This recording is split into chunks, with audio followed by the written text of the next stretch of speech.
Don't curse the darkness light a candle. Don't curse the darkness light a candle. अंधेरों को मतून न ठहराएं, रोशनियां फैलाएं। ये है पहला मैसेज। और बड़ा मशहूर शेर था इसका, मैं हमेशा पढ़ता हूँ, शिकवा जुल्मत शब से तो कहीं बेहतर था, अपने हिस्से की कोई शम्मा जलाते जाते हैं। तो अपने हिस्से की शम्मा जलाने के लिए सोसाइटी की एग्जिस्टिंग जो दौरे गुलामी के बाकियात हैं, काम करने के तरीक़ेकार, ethics, value system, human relationship, professional delivery, हर एक को एड्रेस करने की जरूरत है चेंज के तनाजुर में। चेंज कोई खुदा ना खास्ता कोई बगावत नहीं है, ये फिक्री इर्तिका का नाम है जिसमें आप इवॉल्व होते हैं और अपनी पर्सनैलिटी को रिफॉर्म करते हैं, पॉजिटिवली वैल्यू ऐड करते हैं और सोसाइटी के लिए ना सिर्फ बेहतर सॉल्यूशंस देते हैं बल्कि एक्सेप्टेबल होते हैं। ये है चेंज की बेसिक फिलॉसफी। इसको लेके आगे चल जाते हैं और एक आवाज़ अखलाक देखते हैं। और आवाज़ अखलाक हमारे पास है, टी एस एलियट इंग्लिश का राइटर है। उसकी स्टेटमेंट है, half the harm that is done in this world is due to the people who want to feel important. तो दुनिया में आधे नुकसानात उन लोगों की वजह से होते हैं जो चुतराहट के शौक में और थानेदारी के नशे में दफ्तरी निज़ाम को तहस नहस करते हैं और तहबला करते हैं। कुरान पाक की एक आयत का मफहूम भी मैं आपके पास पेश करने की सादत ले रहा हूँ कि जब अल्लाह ताला उनसे पूछता है कि आप फितना क्यों फंसा रहे हैं, फैला रहे हैं सोसाइटी में, तो सिंपली कह देते हैं हम तो अमन फैला रहे हैं। इससे मिलती जुलती आयत का तर्जुमा मैंने पिछले दिनों पढ़ा था। तो ये वो लोग चुदराहट के शौक में दफ्तरी निज़ाम को तहस नहस और तहबाला कर देते हैं। आगे अगला स्टेटमेंट ऑफ द डे है, start viewing the impossible as possible and you will be surprise what great you can achieve. आप नामुमकिन को मुमकिन समझने लग जाएं, अपने बुतों को तोड़ें, अपनी जात की खानका से निकलें और आप हैरान हो जाएंगे कि आप कितने अजीबो गरीब और नामुमकिन काम कर सकते हैं। हजरत अली से पूछा कि शरीफ कौन है? आपने फरमाया जो कमजोर के साथ इंसाफ करे। तो कमजोर के साथ इंसाफ करना शराफत का एक बेसिक पैरामीटर है। When person does good deed when he or she did not have to, God looks down and smiles and says, for this moment alone, it was worth creating work. इस मौके के लिए दुनिया को हमने पैदा किया था। ये है जनाब वाला खुलासा उस मैसेज का जिसमें मौलाना हाली कहते हैं कि दर्द दिल के वास्ते पैदा किया इंसान को, वरना तात के वास्ते कुछ कम न थे करूब बयां। यानी फरिश्ते और जिन हजारों की तादाद में अल्लाह की तस्बीह और तहलील कर रहे हैं, और सिर्फ अल्लाह ताला ने इंसान को पैदा किया दर्द दिल के वास्ते, मदद के लिए, एक दूसरे के लिए, एहसास, मरवत, केयर, लव और रिस्पेक्ट के लिए। ये शेर है मौलाना हाली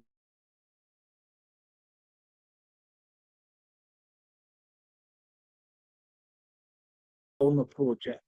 ऑर्डर ऊपर से नीचे जाता है और एक दूसरे से आउट ऑफ लाइन आप तोड़ के आगे नहीं जा सकते। लेकिन दुनिया में जो नया आ गया सिस्टम वो है नेटवर्किंग। अब इंटर डिपार्टमेंटल कम्युनिकेशन ऐसा ओपन होती जा रही है। पहले स्ट्रक्चर इदारों का था सेल्फ सफिशिएंसी, हर इदारा खुद मुख्तार था और उसका स्ट्रक्चर इंडिपेंडेंट था। अब नई सेंचुरी की 21st सेंचुरी की रिक्वायरमेंट क्या आ गई है कि सब एक दूसरे पे इंटरडिपेंडेंट है, एक दूसरे पे इंहिसार करते हैं। पहले वर्कर की तो यानी एक्सपेक्टेशन जॉब सिक्योरिटी थी, अब पर्सनल प्रोफेशनल ग्रोथ है। ये नए डायनेमिक्स आए हैं। पहले वर्कफोर्स ही होमोजेनियस थी, एक जैसी थी, यानी पंजाब में सर लाहौर के लोग हैं तो लाहौर के होंगे, कराची में जाहिर है सारे लोकल पॉपुलेशन होगी एंड सो फोर्थ। लेकिन अब वर्क फोर्स कल्चरली डाइवर्स हो गई है, मेल और फीमेल का रेशो इवन होता जा रहा है, 40-60 के आसपास आ गया बास दफ्तरों में।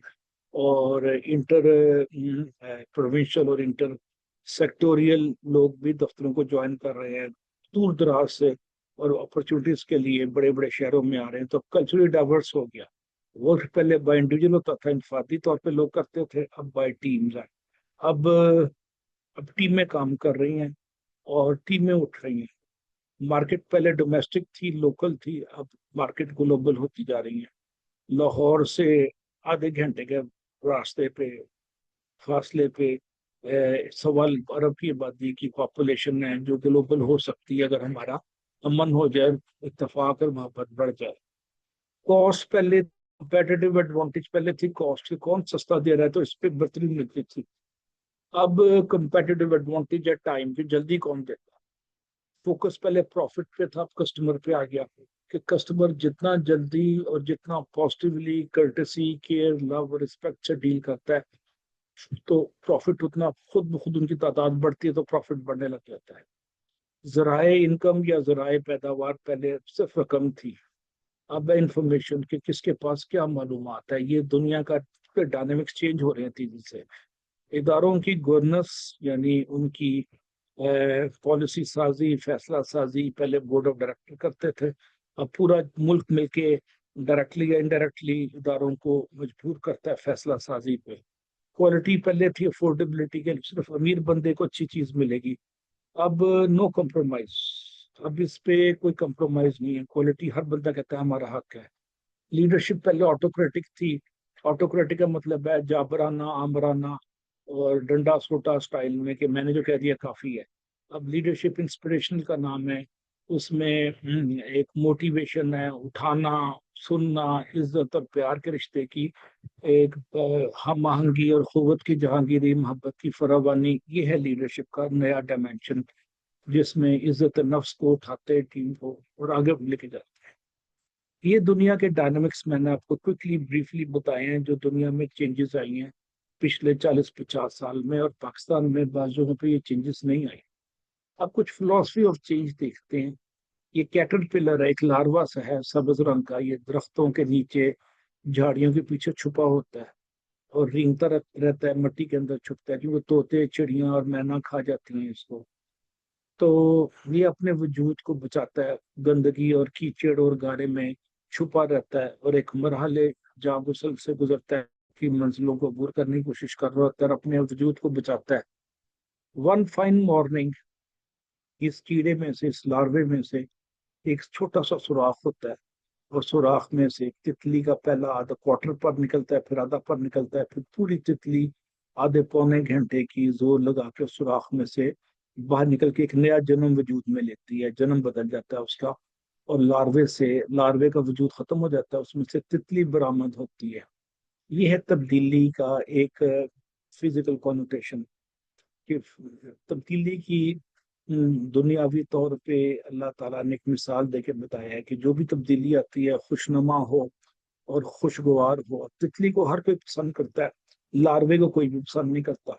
तो लार्वा अपनी जोन बदल लेता है, अपनी हैसियत बदल लेता है, अपनी जिस्मानी साख्त बदल देता है और तितली की सूरत में भूनमा होता है उस गोश्त के जोथड़े में से जिसका नाम लार्वा है या कैटरपिलर है। तो कुदरत का ये मैसेज है कि जो चेंज है उसके लिए बड़ी प्लानिंग करनी पड़ती है, छुपना पड़ता है, खामोशी से काम करना पड़ता है, और वन फाइन मॉर्निंग चेंज के रिजल्ट्स एक खूबसूरत तितली की सूरत में नमूदार होते हैं। अब एक बड़ी मजेदार स्टेटमेंट, बुद्धा की स्टेटमेंट भी से मिलती जुलती है। The only thing that is constant is change. दुनिया में हर चीज को पे जवाल है और वो बदलती रहती है, लेकिन जो चीज नहीं बदलती वो चेंज इटसेल्फ है जो नहीं बदलता। और इस पे अल्लामा इकबाल का बड़ा मशहूर शेर है कि ये शेर मैं पहले पढ़ता हूँ। वो कहते हैं, सबात एक तगैर को है जमाने में और सुकून महाल है कुदरत के कारखाने में। कि सबात का मतलब है कि कांस्टेंट होना सबात के सेंस में, और तगैर का मतलब है चेंज। सबात एक तगैर को है जमाने, तो चेंज को दुआ में और सवाब है, सबात है। अब चेंज की जरूरत क्यों होती है दफ्तरों में, आपकी जिंदगी में, सोसाइटी में। पाकिस्तान के अंदर आप देखें दफ्तरों में कुछ ना कुछ बहरहाल चेंज आए हैं, ई कल्चर की वजह से, इंटरनेट की वजह से, रिकॉर्ड कीपिंग की वजह से। अब बड़े बड़े खाते रजिस्टर आहिस्ता आहिस्ता खत्म हो गए हैं और हर चीज इलेक्ट्रॉनिकली डेटाबेस पे कन्वर्ट हो गई है। आप बटन दबाएं तो आपको रोल नंबर के अगेंस्ट पता चल जाता है बच्चे ने कितनी फीस देनी है, पहले रजिस्टरों में देखनी पड़ता था। आज से 30 साल पहले बैंक में आप जाते थे तो चेक कैश कराते थे, वो रजिस्टर में लिखा होता था इतने पैसे हैं और इतने पैसे निकालने हैं, इतने बच जाएंगे। अब वो हर चीज ऑनलाइन हो गई है। तो चेंज वक्त के तकाजों से हम आहंग होने का नाम चेंज है, और टेक्नोलॉजी को एम्ब्रेस करने का नाम चेंज है, पब्लिक को फैसिलिटी देने का नाम चेंज है, और कॉस्ट ऑफ डूइंग बिजनेस को रिड्यूस करने का नाम चेंज है, और सोसाइटी में वैल्यू ऐड करने का नाम चेंज है। कस्टमर को कंफर्ट और और कंफर्ट के साथ साथ आसानियां देने का नाम चेंज है। तो आपको अगर याद है, आज से 30-40 साल पहले मैट्रिक एफए का रिजल्ट, एफएससी का रिजल्ट अखबार में आता था, उसी रात छपती थी अखबार, उसमें गलतियां भी। अब सब चीजें ऑनलाइन चली गई हैं और ईमेल के जरिए, और आने वाले दिनों में सर्टिफिकेट डिग्रियां भी आपकी ईमेल पे आएंगी, आपके व्हाट्सएप पे, और आप उसको छाप लेंगे एज सच ओरिजिनल। तो ये चेंज तेजी से आ रहा है। ये इससे, जैसे मैंने कहा, एफिशिएंसी, एफिकेसी, अफादियत और कारकर्दगी और इस्तेदाद कार, हर चीज में इजाफा होता है अगर आप टेक्नोलॉजिकल चेंज लेके आते हैं। अब चार्ल्स डार्विन एक फेमस बायोलॉजिस्ट था जिसने साबित किया कि इंसान बंदर से इवॉल्व होके मौजूदा सूरत में इंसान डेवलप हुआ है। ये उसकी थ्योरी थी। उसने थ्योरी को साबित करने के लिए किताबें भी लिखी, और 1859 के आसपास इसकी बुक छपी थी, vision of species of Mankind. तो उसकी ये स्टेटमेंट आपके सामने है चेंज पे। कहते हैं, it is not the strongest of the species that survive. दुनिया में वो जानवर या जीरू सरवाइव नहीं करते, नहीं बचते, जो कि बहुत स्ट्रांग हो। नॉट द मोस्ट इंटेलिजेंट, और ना ही बहुत जहीन। और सरवाइव कौन करता है? But rather the one most responsive for change. बल्कि वो सरवाइव करता है जो सबसे ज्यादा चेंज को रिस्पॉन्ड करता है और उसके मुताबिक चलता है। ये चार्ल्स डार्विन की स्टेटमेंट है। इसको रजिस्टर कर लें, आगे चलते हैं हम लोग।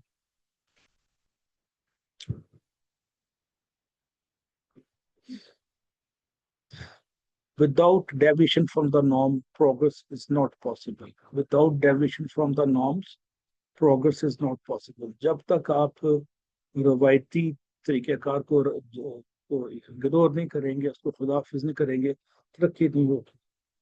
अब आज से 40 साल पहले जब कैलकुलेटर इजाद नहीं हुआ था या नया नया इजाद हुआ था, लोग उंगलियों पे जमा तफरीक करते थे। फिर जब कैलकुलेटर इजाद हुआ, तो जिन्होंने कैलकुलेटर इस्तेमाल नहीं किया और पुरानी रवायत नहीं तर्क की, वो पीछे रहे। फिर कैलकुलेटर के बाद 1994-95 में एक्सेल आ गया, तो एक्सेल कैलकुलेटर से भी 100 गुना ज्यादा स्ट्रॉन्ग है, शायद 1000 गुना। तो पूरी की पूरी बैलेंस शीट तैयार कर देता है और एक चेंज का इम्पैक्ट आखिर तक देता है। तो ये एक्सेल आ गया। अब अगली चीज है आर्टिफिशियल इंटेलिजेंस, कि वो खुद ब खुद हालात का जायजा लेके आपको रिकमेंड कर देगी क्या चेंजेस कहाँ पे ड्यू है। तो हर 30 से 40 साल बाद टेक्नोलॉजी में चेंज आ रहा है, और अगर आप लकीर के फकीर है और रवायतों के असीर है, तो आप आगे नहीं जा सकते। You will cease to exist. आपका वजूद खतरे में पड़ जाएगा, प्रोफेशनल वजूद जिसको मैं कह रहा हूँ। Don't change with the times, change before the times. फिर डार्विन की स्टेटमेंट है कि वक्त से के साथ चेंज ना हो, वक्त से पहले चेंज हो। तो इस पे लामा इकबाल का शेर भी है कि न समझोगे तो मिट जाओगे हिंदुस्तान वालों, तुम्हारी दास्तां भी ना होगी दास्तानों में। जब अल्लामा इकबाल पाकिस्तान बनने से पहले इंतकाल कर गए थे, जब हिंदुस्तान एक था, पाकिस्तान मार्ज वजूद में नहीं आया था, तो इसलिए उन्होंने हिंदुस्तान इसमें कहा। न समझोगे तो मिट जाओगे हिंदुस्तान वालों, तुम्हारी दास्तान भी ना होगी दास्तान में। तो अब दास्तान में ग्लोबल लेवल पे हमने डिफेंस टेक्नोलॉजी में चेंजेस लेके आए। और अभी आप देखिए, मार का हक में इंडिया को तहस नहस कर दिया हमने। वो हैरान हो गया, उनके रडार जाम हो गए, उनकी बिजली उड़ गई सारी एयरपोर्ट्स पे। और पाकिस्तान एयरफोर्स ने न सिर्फ दुश्मन पे जहाजों से अटैक किया, मिसाइलों से अटैक किया, साइबर अटैक करके उनकी मशीनरी भी जैम कर दी। तो ये है चेंज बिफोर द टाइम, जो पाकिस्तान एयरफोर्स ने रिसेंट पास्ट में मई में मार्का हकमी किया था। और यही चेंज हमें टेक्नोलॉजी का दफ्तरी अमूर में, एवरीडे लाइफ में, एकेडमिक्स में, हेल्थ केयर में, इंश्योरेंस में, हर जगह लाना पड़ता है। ये चेंज अगर नहीं लाते तो कॉस्ट ऑफ डूइंग बिजनेस बड़ी महंगी हो जाती है और कस्टमर की डिससेटिस्फेक्शन शुरू हो जाती है। अब हम देखते हैं कि ये कोर्स जो है चेंज को आर्टिफिशियल इंटेलिजेंस के तनाजुर में देखेगा सेकेंड पार्ट में। तो पहले हम चेंज के डायनामिक्स को समझते हैं कि चेंज क्यों जरूरी है, इसका अगर ना करेंगे तो क्या होगा। लामा इकबाल का शेर एक और चेंज पे है कि आइंदों से डरना, नई चीजों से डरना और तर्ज कोहन पे अड़ना, और पुराने तरीके कार पे अड़ जाना और उसको उसको ना छोड़ना। कहता है, मंजिल यही कठिन है कौमों की जिंदगी में। This is the most difficult task in the history और लाइफ ऑफ नेशंस। तो जो कौमें वक्त के साथ साथ चेंज होती हैं, टेक्नोलॉजिकल रेवोल्यूशन में, the way people do the job, customer handling, selling technique, buying techniques और मेथड ऑफ डूइंग बिजनेस को चेंज करती हैं, गवर्नेंस पैटर्न चेंज करती हैं, तो वो आगे निकल जाती हैं। जो नहीं करती वो पीछे रह जाती हैं। मंजिल यही कठिन है कौमों की जिंदगी में। Don't change with the times, ये हमने देख लिया जी। The essence, the secret of change is to focus all of your energy not on fighting the old but building the new. सुकरात की स्टेटमेंट है कि चेंज का लुबे लबाब निचोड़ के कि आप फोकस करें, अपनी तमाम तवानाई मुर्तकिज और मरकूज कर दे नई चीजों पे, नए इदारे बनाने पे, बजाय से कि पुराने से लड़ने के। तो चेंज का ये एक सबक बड़ा अच्छा सुकरात ने 2,200 साल पहले जो यूनान का फिलोसफर था उसने दिया। और कहता है कि secret of change is to focus all of your energy not on fighting the old but building the new. आप अपनी तवानाई को जाया ना करें पुरानी चीजों पे लड़ने पे, उसके पैरेलल एक नया बिल्डिंग बना दें और पुरानी बिल्डिंग में रिहाइश तब कर दें। ये भी एक तरीका है चेंज का। तो चेंज के डायनेमिक्स को आगे देखते हुए हम next we proceed further. People change for two reasons. पहली रीजन क्या है? इधर their minds have been open, या तो उनके जहन खुल जाते हैं, और their hearts have been broken, या उनके दिल टूट जाते हैं।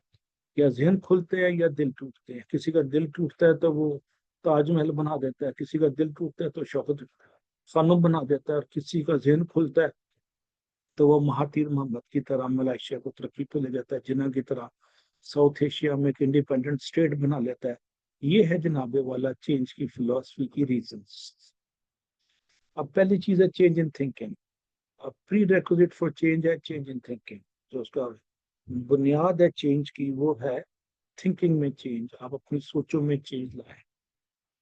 Change your thoughts and you change your world. अपनी सोचों को बदलें और आपकी दुनिया बदल जाएगी। सोचों को बदलें और आपकी दुनिया बदल जाएगी। उर्दू का एक शेर भी बड़ा मशहूर है कि सोचों के बदलने से निकलता है नया दिन, और सूरज के चमकने को सवेरा नहीं कहता। मैं रिपीट करता हूँ, सोचों के बदलने से निकलता है नया दिन, और सूरज के चमकने को सवेरा नहीं कहते। Change your thoughts and you change your world. अपनी दुनिया, अपनी सोचों को बदलें, आपकी दुनिया बदल जाएगी। इसको सपोर्ट करने के लिए उर्दू का मैंने एक शेर पढ़ा ताकि आपको अंदाजा हो कि सोच को बदलना कितना जरूरी है। और मौलाना जलालुद्दीन रूमी की एक स्टेटमेंट है, तुम्हारी असली हस्ती तुम्हारी सोच है, बाकी तो सिर्फ हड्डियां और गोश्त है। ये है जनाबे वाला मौलाना रूमी की एक स्टेटमेंट कि आपकी सोच। अब देखिए, सुकरात का किसी को पता नहीं कहाँ मरा, कहाँ उसकी कब्र है, कितनी जिंदगी थी, उसकी सोच जिंदा है। उसके अफकार को यादें जावदा मिल गई और वो अमर हो गए। उसकी किताबें दुनिया में आज भी हर लाइब्रेरी में है सुकरात की। What consumes your mind control your life. और आपके जहन में जो चीजें होती हैं वही आपके लाइफ को कंट्रोल करती हैं। What consumes your mind control your life. The eyes are useless when the mind is blind. अगर आंखें देख भी रही हैं तो आंखें देख नहीं रही क्योंकि जहन खाली है, जहन माउफ है। और जहन अगर अंधा है तो आंखें देखने के बावजूद कुछ नजर नहीं आता। So what we think we become. और जो हम सोचते हैं वो बन जाते हैं। ये बुद्धा की फेमस स्टेटमेंट है कि आपकी सोच पे अगर रहमानी अफकार का गलबा है तो आप अल्लाह ताला के फरमाबरदार बन सकते हैं। आपकी सोच पे शैतानी अफकार का गलबा तो आप शैतान के पैरोकार बन जाएंगे। तो जो आप सोचते हैं, सोच की जो डायमेंशन है, सोच की जो रंग है, जो उस पे एक फ्लेवर है, उसके मुताबिक आपकी पर्सनैलिटी शेप, डी शेप या री शेप होती है। उसके मुताबिक आपकी शख्सियत में पॉजिटिविटी आती है, नेगेटिविटी आती है। आप उठते हैं, गिरते हैं या गिर के उठते हैं। तो आपका थिंकिंग पे दारोमदार है हर चीज का। तो इंसान के जैसे ख्यालात होते हैं वो वैसा ही बन जाता है। इंसान के जैसे ख्यालात होते हैं वो वैसा ही बन। अपनी सोच बदली, आपकी दुनिया बदल जाएगी। तो आपको सोच में आफाकियत, नयापन, नुदरत, जिद्दत, हिद्दत, शिद्दत और वसअत लानी पड़ेगी। तब आपकी दुनिया बदलेगी। अगर मैं लकीर का फकीर हूँ, रवायतों का असीर हूँ, तो मुझे वही रिजल्ट मिलेगा जो 1950 में मेरे बुजुर्गों को या दादा को मिलता था। तो सोच की डायमेंशंस को चेंज करना जरूरी है। सोच की स्पीड को इम्प्रूव करना जरूरी है। और सोच की जहतों को, रास्ते को बदलना चाहिए, तब आपकी दुनिया बदलेगी। तो ये है जनाब अगला सवाल, how to manage change. Change को मैनेज कैसे किया जा सकता है? ये एक मुश्किल सवाल है, बड़ा ट्रबल सम, बड़ा टाइम कंज्यूमिंग है। और मेन चीज है कि आपकी जब सोच बदलती है तो दुनिया बदल जाती है। अब मुझे एक अपने दोस्त का, टीचर का बल्कि वाकया याद आता है। कहता है इंसान दुश्मन के मारे नहीं मरता, सोच की कमजोरी से मरता। तो सोच को तवानाई दें। तवानाई का मतलब है हिम्मत और हौसला बढ़ाएं अपने आप को। जब खुद कलामी करते हैं तो अपने आप को हिम्मत और हौसला दें। और उर्दू में एक मुहावरा है, हिम्मत मर्दा मदद खुदा। तो जब आप हिम्मत करते हैं तो अल्लाह ताला की इनविजिबल मदद आना शुरू हो जाती है कहीं ना कहीं से। आपके दोस्त को फिजर की सूरत में आ जाता है, तो याकूब की सूरत में सब्र देने लग जाता है आपको। तो ये सोचों को खुद कलामी में मुस्बत गुफ्तगू करें, दूसरी गुफ्तगू ना करें। ये एक मेरा छोटा सा मशवरा है कि अपनी सोचों में ओवर थिंकिंग ना करें, सोच में कमजोरी को गालिब ना आने दें, और मुस्बत गुफ्तगू करें खुद कलामी में, सेल्फ टॉक जिसे कहते हैं। अब अगला सवाल ये था, how to manage change. Change को आप कैसे मैनेज करेंगे? अगर आप नहीं बदलते, पानी में खड़ा हुआ है ये शेर, तो पीछे से गलबा आया, पानी का रेला आया, तो ये अगर अपनी पोजीशन चेंज नहीं करेगा तो खड़ा खड़ा डूब जाएगा। हालांकि उसने पानी में छलांग नहीं लगाई, बहुत गहरे पानी में, पानी आधा था, लेकिन जैसे ही रेला आया बुनेर की तरह, तो ये पूरा डूब गया। तो बुनेर के लोगों ने अपनी रिहाइश को फिलहाल चेंज किया, ताकि इस सीजन में दोबारा तूफान आए तो वो दोबारा ना डूबे। तो इस शेर को भी अपनी लोकेशन से डिस्प्लेस होना पड़ेगा, रीलोकेट होना पड़ेगा, और डिस्पोजिशन करनी पड़ेगी। अब ये जो शेर है वो जाहिर ताकतवर एलिमेंट है, चीता या शेर जो भी आप कहें। तो ये पानी में इसलिए नहीं डूब रहा कि ये पानी बहुत गहरा था, बल्कि पानी में इसलिए डूब रहा है कि ही स्टेइंग देयर। तो अगर आप पुरानी सोचों के साथ, पुराने तरीकेकार के साथ और पुरानी मशीनरी के साथ आप चाहते हैं कि कारकर्दगी, एफिशिएंसी, प्रोडक्टिविटी बढ़े, तो ये खाम ख्याली है। आपको नई टेक्नोलॉजी इस्तेमाल करनी पड़ेंगे, नए आइडियाज लाने पड़ेंगे, नए मेथड्स लाना पड़ेंगे, और सोच को नई जहतों पे इस्तेमाल करना पड़ेगा, तब चेंज आता है। तो चेंज को, जैसे मैंने कहा, चेंज मुश्किल काम है, ये टाइम कंज्यूमिंग है, ये आपकी एनर्जी को ड्रेन करता है, आपको सोचने पर मजबूर करता है, वगैरह वगैरह। अब रेट ऑफ चेंज, अगर आपके आसपास रेट ऑफ चेंज जो है वो आपके दफ्तर का रेट ऑफ चेंज बैरूनी रेट ऑफ चेंज से स्लो है, तो आपका दफ्तर डूब जाए। मैं इसको एक्सप्लेन इस तरह करता हूँ कि आपके दफ्तर में टाइपराइटर है और आप इस्तेमाल नहीं कर रहे technology, that is computer and laser printer. तो आप ना वो इस्तेमाल कर सकते हैं एक्सेल शीट, आप ईमेल इस्तेमाल नहीं कर सकते टाइपराइटर पे। तो आपके दफ्तर की कारकर्दगी 8 घंटे में बमुश्किल 3-4 लेटर निकलते हैं। और कैलकुलेशन आप कैलकुलेटर पे कर रहे हैं, जमा तफरीकी गलतियां हो रही हैं, गलत हिसाब दब किया, वो सेल्फ कैलकुलेट नहीं करता, वो कमांड के मुताबिक करता है कैलकुलेटर। तो आपके दफ्तर की अफादियत, कारकर्दगी, speed of doing business, accuracy, efficiency, efficacy, हर चीज मुतासर होती है। तो ये जैक वेल्च, जनरल इलेक्ट्रिक का एक बहुत बड़ा चेंज एजेंट था। ये कहता है, when the rate of change outside exceeds the rate of change inside, the end is inside। कि बाहर सोसाइटी में बहुत तेजी से चेंज आ रहा है, हर बंदा इंटरनेट यूज कर रहा है, हर बंदा सोशल मीडिया इस्तेमाल कर रहा है, हर बंदा वॉइस नोट भेज के अपना मैसेज दे के पीछे हट जाता है।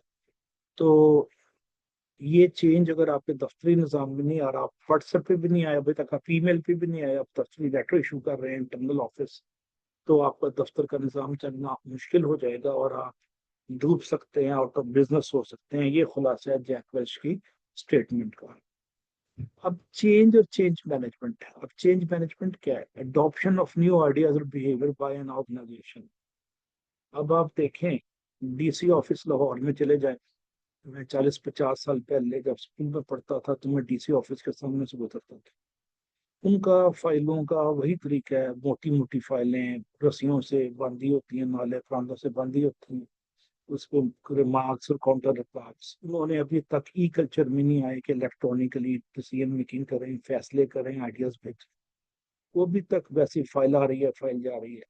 तो उन्होंने नए आइडियाज, नए दफ्तरी तरीक़ेकार को अडॉप्ट ब्यूरोक्रेसी ने नहीं किया। उसकी कई वजूहत हैं जिसकी मैं डिटेल में नहीं जाना चाहता, स्कोप से बाहर हो जाएगी। तो एक चीज में मेन चीज है रेजिस्टेंस टू चेंज, जिसको भी हम देखेंगे। तो चेंज मैनेजमेंट एक सिस्टमेटिक फिलॉसफी है जिसमें आप चेंज को ऑब्जॉर्व करते हैं, एम्ब्रेस करते हैं, और उसके अडॉप्शन का एक सिस्टमेटिक प्रोसेस को अपने अंदर जज्ब करते हैं। ये है चेंज मैनेजमेंट की फिलॉसफी। अब चेंज मैनेजमेंट की एक डेफिनेशन देख लें। A systematic approach to dealing with change, both from the perspective of an organization or individual। तो इदारे के अंदर इंफरादी और इज्तिमाई तरीक़ेकार को बदलना, इस तरह बदलना कि एंड यूजर को फायदा हो, स्पीड ऑफ डूइंग बिजनेस बढ़ जाए, कॉस्ट ऑफ डूइंग बिजनेस कम हो जाए, एफिशिएंसी प्रोडक्टिविटी में इजाफा हो, लोगों को कन्वीनियंस और कंफर्ट मिले। ये है चेंज का नाम। ये एक सिस्टमेटिक अप्रोच है जो step by step phase manner में अप्लाई की जाती है, और इसके बेनिफिशरी सोसाइटी, दफ्तर, आप और स्टाफ, हर बंदा इसका बेनिफिशरी है चेंज मैनेजमेंट का। आज से 30 साल पहले लाहौर के हर प्राइवेट ऑफिस में भी टाइपराइटर था। 30 साल में ई कल्चर आ गया, ईमेल्स पे काम होते हैं प्राइवेट सेक्टर में, और खत लिखने का रिवाज खत्म हो गया है, और इलेक्ट्रॉनिकली रसीदें इशू होती हैं, इलेक्ट्रॉनिकली फंड्स ट्रांसफर होते हैं, और ट्रांसफर होने की रसीद इलेक्ट्रॉनिकली चले जाती है सेकंड्स में, जो पहले दिन लगते थे। ये चेंज प्राइवेट सेक्टर में आ गया, सरकार में नहीं आया। मैं इंजीनियरिंग काउंसिल का इलेक्टेड मेंबर हूँ। जब भी मैं जाता हूँ वो मुझे कुछ ऑनरियम देते हैं, लाहौर से इस्लामाबाद जाने का। अभी तक उनके पास वो सिस्टम नहीं आया, सरकार है, कि वो पैसे मेरे बैंक में इलेक्ट्रॉनिकल ट्रांसफर करके मुझे उसकी रसीद भेज दें। प्राइवेट सेक्टर में कब से आ चुका है। मैं सारे बिजली के बिल, गैस के बिल और पेमेंट्स ऐप के जरिए कर रहा हूँ, लेकिन सरकार नहीं करती। कहते नहीं, वो बैंक में अगर चेक ले जाओ जी, हाथ से पिक करो और हाथ से ले जाएंगे और आप रसीद पे साइन करेंगे। वो अपने आप को बदलने के लिए सरकार तैयार नहीं है, जिसकी वजह से पब्लिक इनकन्वीनियंस होती है। मैं गवर्नमेंट ऑफ पंजाब और गवर्नमेंट ऑफ पाकिस्तान के मुख्तलिफ इदारों में CSS अकेडमी और मुख्तलिफ ट्रेनिंग अकेडमीज में ट्रेनिंग देता हूँ। तो जब ट्रेनिंग के हफ्ते 2 बाद वो कहते हैं चेक लेने आ जाएं। चेक फॉर एग्जांपल 10,000 का है तो 2,000 का मेरी गाड़ी का पेट्रोल ही लग जाता है जाने में और आने में। तो मैं कहता हूँ जी मैं इकट्ठा 2 महीने बाद ले लूंगा जब अगली ट्रेनिंग में। वो मुझे TCS नहीं करते, मुझे डाक से नहीं भेजते, बैंक में भी जमा नहीं कराते। कहते हैं आप गुलाम हैं और हम मालिक हैं, आपने पैसे लेने हैं तो लो वरना ना। ये देसी कल्चर है एक, जिसमें कस्टमर का कंसर्न और केयर और उसकी रिस्पेक्ट मफकूद और मादूम है। मैं कनेट कॉलेज में मैंने एक ट्रेनिंग दी। तो जब मैंने ट्रेनिंग 10 साल पहले की बात है, तो ट्रेनिंग थी मैनेजमेंट ऑफ चेंज की। मैं कनेट कॉलेज में पढ़ाता भी था। तो उसके हेड क्लर्क ने जिसने ट्रेनिंग ली, कहता है ये चेंज की बातें सुन के मुझे एहसास हुआ कि आपको एज ए प्रोफेसर चेक लेने ना आना पड़े। अब हम आपके बैंक में जमा कराएंगे या आपको हम डाक से भेज दिया करेंगे। उस वक्त टेक्नोलॉजी कॉमन नहीं हुई थी, इलेक्ट्रॉनिक्स रास्त जो है ना सॉफ्टवेयर आया या ऐप आई। तो आप अंदाजा लगाएं, सरकारी यूनिवर्सिटियों में अगर आप ट्रेनिंग दें, उनके जहनों को कायल करें, तो वो चेंज के लिए तैयार होते हैं। वरना उनके नजदीक कस्टमर इज आफ्टर अथॉरिटी, वो फजूल सा हरकार है, कस्टमर जो तंग करता रहता है। ये एक सरकारी कल्चर है जो कि तंग करता है लोगों को। अब फोर्सेस वो चेंज क्या है, क्या चीजें हैं जो आपको मजबूर करती हैं चेंज के लिए। पहला है नॉलेज इकॉनमी। पूरी दुनिया में नॉलेज की हुकूमत है। अभी जंग जो हमने इंडिया से जीती है, ये नॉलेज और टेक्नोलॉजी की वजह से जीती है। स्ट्रेटेजी, टेक्नोलॉजी, नॉलेज, डिप्लोमेसी, और ये 4-5 चीजें हैं। हमने हर चीज के पीछे नॉलेज था। हमने बटन दबाया तो अमृतसर की बिजली उड़ गई, सारी की सारी रिकॉर्ड उठ गया। ये लाहौर बैठे बैठे, इस्लामाबाद बैठे बैठे हमारी जंग के लड़ने वालों ने 70% उनके एयरपोर्ट्स पे बिजली पाकिस्तान ने बैठे बैठे उड़ा दी। जब बिजली नहीं होगी तो वो कैसे आगे कमांड भेजेंगे। रडार बेबस हो गए थे, और मोदी साहब भागे भागे अमेरिका के पास गए कि महाराज हमें बचा लो। तो नॉलेज इकोनॉमी, नॉलेज जो है जंगे जीतने में मदद करता है। अब रवायती तोप, तीर, बंदूक, तो टैंक के जमाने खत्म होते जा रहे हैं। साइबर सिक्योरिटी है, साइबर अटैक्स है, और हैकिंग है और इलेक्ट्रॉनिक जैमिंग है, रेडियो जैमिंग है। ये नॉलेज इकोनॉमी के आफ्टर शॉक्स हैं, जो पॉजिटिव आफ्टर शॉक्स। उसके बाद आपके पास वर्चुअल ऑर्गेनाइजेशन बन गई हैं कि इस्लामाबाद से बैठ के पूरे मुल्क को सेल्स को एक बॉस कंट्रोल कर रहा है। ये वर्चुअल ऑर्गेनाइजेशन है। तो उसके लिए जरूरी है कि हर ट्रक पे बार कोड लगे हों, और वो बार कोड से उसकी लोकेशन पता चल जाती है कि ट्रक कहाँ है, पेट्रोल लेके टोटल का या शेल का पेट्रोल का इस वक्त कहाँ पे खड़ा है। ये आप सब आपको देखना पड़ेगा इन चीज़ों पे। तो ये है वर्चुअल ऑर्गेनाइजेशन में टेक्नोलॉजी का इस्तेमाल। फिर जब दो इदारे मर्ज होते हैं, दो बड़े बैंक जब मर्ज होते हैं, एक्विजिशन एक दूसरे को एक्वायर करता है, एक बड़ा बैंक छोटे को खरीद लेता है, तो उस वक्त भी चेंज की जरूरत है। कुछ बंदे सरप्लस हैं, वो ले ऑफ होते हैं, कोई नए बंदे आते हैं, नई मशीनें, नई टेक्नोलॉजी इंट्रोड्यूस होती है छोटे बैंक में। और डिजिटल कन्वर्जेंस है, यानी अब चार पांच चीजें एक ही चीज में। आपका मोबाइल है, इसमें डिजिटल कन्वर्जेंस है, इसमें कैमरा भी है, टेप रिकॉर्डर भी है, इसमें फेसबुक भी है, इसमें ईमेल भी है, इसमें टेलीफोन भी है, इसमें नेम एनीथिंग जो इसमें नहीं है। लोकेशन की आपकी वो पता चल जाती है कि आपने कहाँ जाना है, किस तरह टैक्सी लेनी है। ये डिजिटल कन्वर्जेंस है। चार से पांच चीजें इकट्ठी हो गई। उसके बाद आया था ई कॉमर्स। ई कॉमर्स में ट्रेड के रवायती डायनामिक्स चेंज हो रहे हैं तेजी से, और ई कॉमर्स के सॉफ्टवेयर आ गए हैं, शॉपिफाई आ गई है, अमेजोन आ गया है, और लोग इस पे ट्रेड कर रहे हैं, बगैर चीजें कहीं से खरीदते हैं साउथ अफ्रीका से, और उसको यूएसए में बेच देते हैं, और यूएसए से खरीदते हैं और यूरोप में बेच देते हैं। ये इलेक्ट्रॉनिक कॉमर्स है।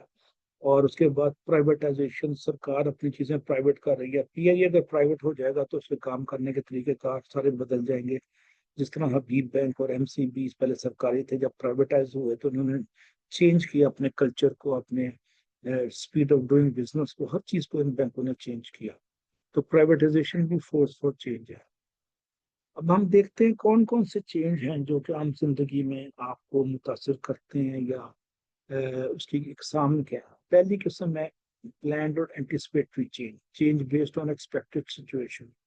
सिस्टमेटिक, और आप स्लो पेस में आप प्लान करते हैं 2 से 4 साल कि 2 से 4 साल में हम अपने दफ्तर को 100% पेपरलेस बना देंगे और फाइल पर खत्म हो जाएगा। तो वो सिस्टमेटिकली हर दफ्तर में, हर जगह, हर एक के पास लैपटॉप देते हैं, पीसी देते हैं, और स्पेशल सॉफ्टवेयर देते हैं, ताकि आपको ऑर्गेनाइजेशन चेंज के लिए प्लान तरीके से तैयार किया जा सके। ये पहली तरीका है। First way of organisation change is planned और एंटिसिपेटरी चेंज। जिस तरह इलेक्शन होते हैं 5 साल बाद दुनिया के किसी भी मुल्क में, तो ये प्लान्ड और एंटिसिपेटरी चेंज है कि उस इलेक्शन के रिजल्ट की बेस पे एक नई गवर्नमेंट आएगी किसी भी मुल्क में। दूसरा है reactive change, change made in response to unexpected situation. India ने हमारा पानी बंद किया, और फिर हमारे पे भावलपुर में शहरियों पे हमला करके मुख्तलिफ हीले बहानों से लोगों को कत्लेआम शुरू कर दिया उनके जहाजों ने। तो हमारा रिएक्शन था, हमने एक रात में उनके 6 जहाज गिरा दिए। तो ये एयरफोर्स का ये रिएक्टिव जो रिस्पॉन्स था, ये रिएक्टिव चेंज के सूप में था। और इंडिया एकदम झाग की तरह बैठ गया, बिल्ली बन के नुक्कड़ में म्याऊं म्याऊं करने लग गया। तो हमारे रिएक्शन पे ये नेशनल लेवल पे चेंज आता है, आर्मी लेवल पे, दो मुल्कों की वॉर लेवल पे, ये रिएक्टिव चेंज था। उसके बाद है इंक्रीमेंटल चेंज, ये तीसरी किस्म है। ये है सब system adjustment required to keep organization on course. आप step by step eat one elephant one bite at a time, कि आप एक हाथी को एक वक्त में एक एक लुकमा करके खा सकते हैं। ये इंक्रीमेंटल चेंज है। इस्लाम दीन फितरत, वादानियत और दीन क़ुव्वत, ये जो दीन है ये इंक्रीमेंटली अल्लाह ताला ने step by step phase manner में नाफिज किया। सन 2 हिजरी में रोजे फर्ज हुए, और सन 10 हिजरी के आसपास शराब की हराम होने का हुक्म हो गया। तो और उसके बाद ग्रेजुअली पहले मक्का में तबलीग हुई, फिर मक्का से मदीना गए, और वहाँ पे एक रियासत की तश्कील हुई 13 साल के अंदर। ये इंक्रीमेंटल चेंज है, जिसमें अल्लाह ताला ने 6,666 आयतें कुरान पाक की तो 23 साल के अरसे में निकाली। तो 6,666 आयात को 23,360 दिन से अप्लाई करें और नीचे रख के डिवाइड करें, तो 2 से 4 या 3 आयात पर डे एवरेज बनती है। इसी रेंज में, सिंगल डिजिट में है बहरहाल। तो अल्लाह ताला ने कुरान पाक का भी अहकामात सिंगल डिजिट में पर डे भेजे, ताकि नए वो जो इस्लाम कबूल करने वाले हैं, वो मुसलमान, वो इसको नए नए अहकामात को डाइजेस्ट कर सके और उनको एडजस्टमेंट में मसला ना हो। Mental adjustment, emotional adjustment, spiritual adjustment, physical adjustment. ये है इंक्रीमेंटल चेंज जो मदीना के खाक से उठा और दुनिया को जिसने हिला के रख दिया। तो जो सस्टेनेबल चेंज है, जो लॉन्ग टर्म सस्टेनेबल चेंज है, वो हमेशा इंक्रीमेंटल होता है, slow, gradual, step by step, बतदरीज। ये बात याद रखें। और जो अब्रप्ट चेंज है वो फौरन बाउंस बैक करता है और वापस आ जाता है। चौथी चीज है स्ट्रेटेजिक चेंज। अपने मुल्क के निज़ाम को, पाकिस्तान में फॉर एग्जांपल, हम डेमोक्रेटिक सिस्टम को, असेंबली के सिस्टम को प्रेसिडेंशियल फॉर्म ऑफ सिस्टम में अगर ले आए, तो ये स्ट्रेटेजिक चेंज है। पूरे के पूरा आपने ढांचा बदल दिया इलेक्शन का। 1 person 1 vote for the president of Pakistan. Ayub Khan के दौर में प्रेसिडेंट डायरेक्ट इलेक्ट होता था, बाद में असेंबली आई, जोड़ तोड़, और फिर उसके नेगेटिव रिप्रकशन थे कि हमें वजारत दो, तो 70 वजीर बढ़ाने पड़ते हैं हमें प्रेशर ग्रुप को लुक आफ्टर करने के लिए। तो ये स्ट्रेटेजिक चेंज है नेशनल लेवल पे, लार्जर लेवल पे। और स्ट्रेटेजिक चेंज जो है वो स्ट्रेटजी से मुतल्लिक है, और टिपिकली 3 से 5 साल, 8 साल में ये रूनमा या वक्त पजीर होता है। ये मैंने 4-5 किस्में आपको ऑर्गेनाइजेशनल चेंज की बता दी। मसलन एफबीआर ने अपने आप को चेंज किया 5 से 8 साल में। इसका पुराना नाम सीबीआर था, central board of revenue, Islamabad में। और मेरे सामने इसकी ट्रांसफॉर्मेशन हुई, और उस ट्रांसफॉर्मेशन के नतीजे में पिछले 2-3 साल में इनकी 25, 20, 30% एनुअल ग्रोथ हो रही है इनकम की, एफबीआर की, फेडरल बोर्ड ऑफ रेवेन्यू की। इन्होंने स्ट्रेटेजिक चेंज लेके आए और बाकायदा एक सिस्टमेटिक, स्लो एंड स्टडी, एक फेज मैनर में चले आए। अब टारगेट फॉर चेंज क्या है, यानी आप चेंज पे किन किन चीजों पे आप फोकस करेंगे। पहला है टास्क। आप दफ्तर में चेंज लेके आना है, अपने घर में चेंज लेके आना है, अपनी लाइफ में चेंज लेके आना है। तो आप देखिए कौन कौन से काम है जिनको आप इग्नोर कर सकते हैं, और कौन से काम है जो करने की जरूरत है। तो उनको प्रायोरिटाइज करें, उनकी तरजीहात का तयन करें, और इदारे के ऑब्जेक्टिव, मिशन स्ट्रेटजी और जॉब डिजाइन के तनाजुर में इंडिविजुअल और ग्रुप्स को नई जॉब असाइन करें। उनका मिशन के तनाजुर में उनको रीअसाइन करें नए नए काम, एक्स्ट्रा काम। और जो पुराने काम 3-4 बंदे इकट्ठे कर रहे हैं, एक को दे दें और बाकी 2 से डिलीट कर दें, उनसे वापस ले लें। ये है जॉब डिज़ाइन। जॉब डिज़ाइन में आप लोगों की नेचर ऑफ जॉब को भी चेंज करते हैं, और उनकी जिम्मेदारियों के स्पैन का अहाता कम या ज़्यादा करते हैं। ये है चेंज। टारगेट फॉर चेंज में पहला है टास्क, कोई क्या काम कर। अब आप देखें सरकारी दफ्तरों में, देखा एक बंदा सिर्फ डायरी में एंट्री कर रहा था, खत्म की। वो एंट्री 1 घंटे 1.5 में खत्म हो जाती है, बाकी वो 6 घंटे बैठा रहता है। तो अगर बॉस कहता है कि हमने बंदे कम करने हैं, तो उसको एक्स्ट्रा काम कोई और दे दे और एक बंदा फारिग कर दे, इससे कॉस्ट ऑफ डूइंग बिजनेस कम हो जाएगी। तो प्राइवेट सेक्टर में सेठ बड़ा कंसर्न है कि उसका मैन पावर की तनख्वाहों का बिल कम से कम रहे, तो वो टास्क कंबाइन कर देता है 2 से 3। फिर है people, attitude and competency of employ and HR system that supports them.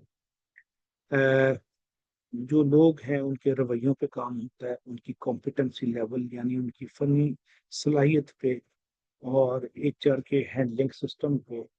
Human resource department typically south Asia में पुलिसिंग का काम करता है, बजाय फैसिलिटेशन के पुलिसिंग का काम करता है, दहशत ज्यादा करता है अपनी टीम के मेंबर्स को। उसको भी रिविजिट कर किया जा सकता है चेंज के अंदर। और सबसे अहम चीज़ है कल्चर। इस पर भी हम बात करेंगे कि value system of organisation as a whole and norms guiding individual and group behaviour. किसी के साथ इज्जत से बात करना पंजाब पुलिस में बहुत कम है, लेकिन पढ़े लिखे इदारों में, गवर्नमेंट ऑफ पाकिस्तान के फॉरेन ऑफिस में, इन जगहों पे एक कल्चर है रिस्पेक्ट से बात करने का। तो कल्चर की बहुत बड़ी, इस पे मैं भी मजीद रोशनी डालूं। अब forces and target for change में टेक्नोलॉजी आगे आती है।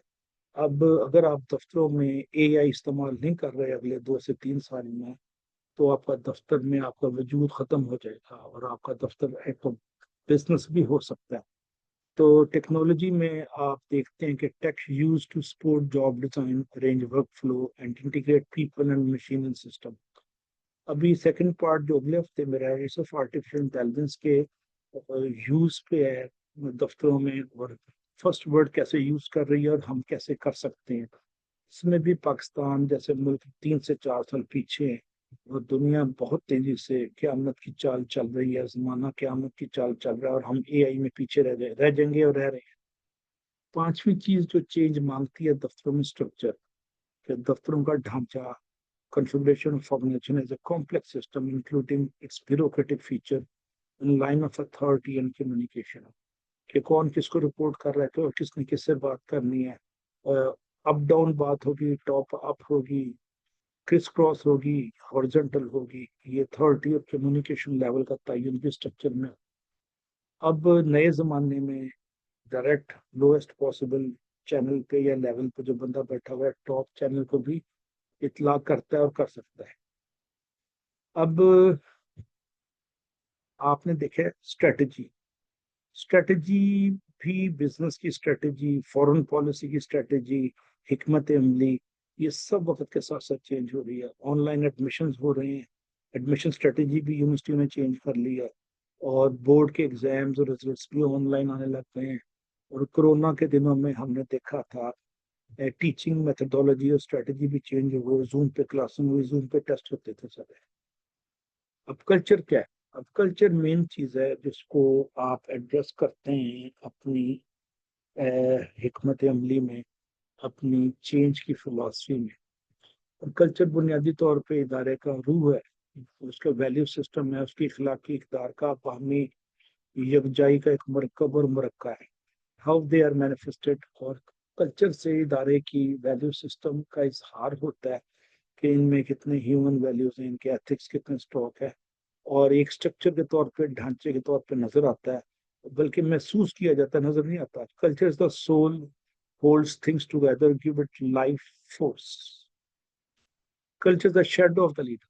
और किसी भी इदारे में टॉप मैनेजमेंट का जो कल्चर प्रोड्यूस करती है, उसकी शख्सियत का परतू है, उसकी सोचों का अक्स है, उसकी सोचों का और उसकी अफकार का मजहर है कल्चर।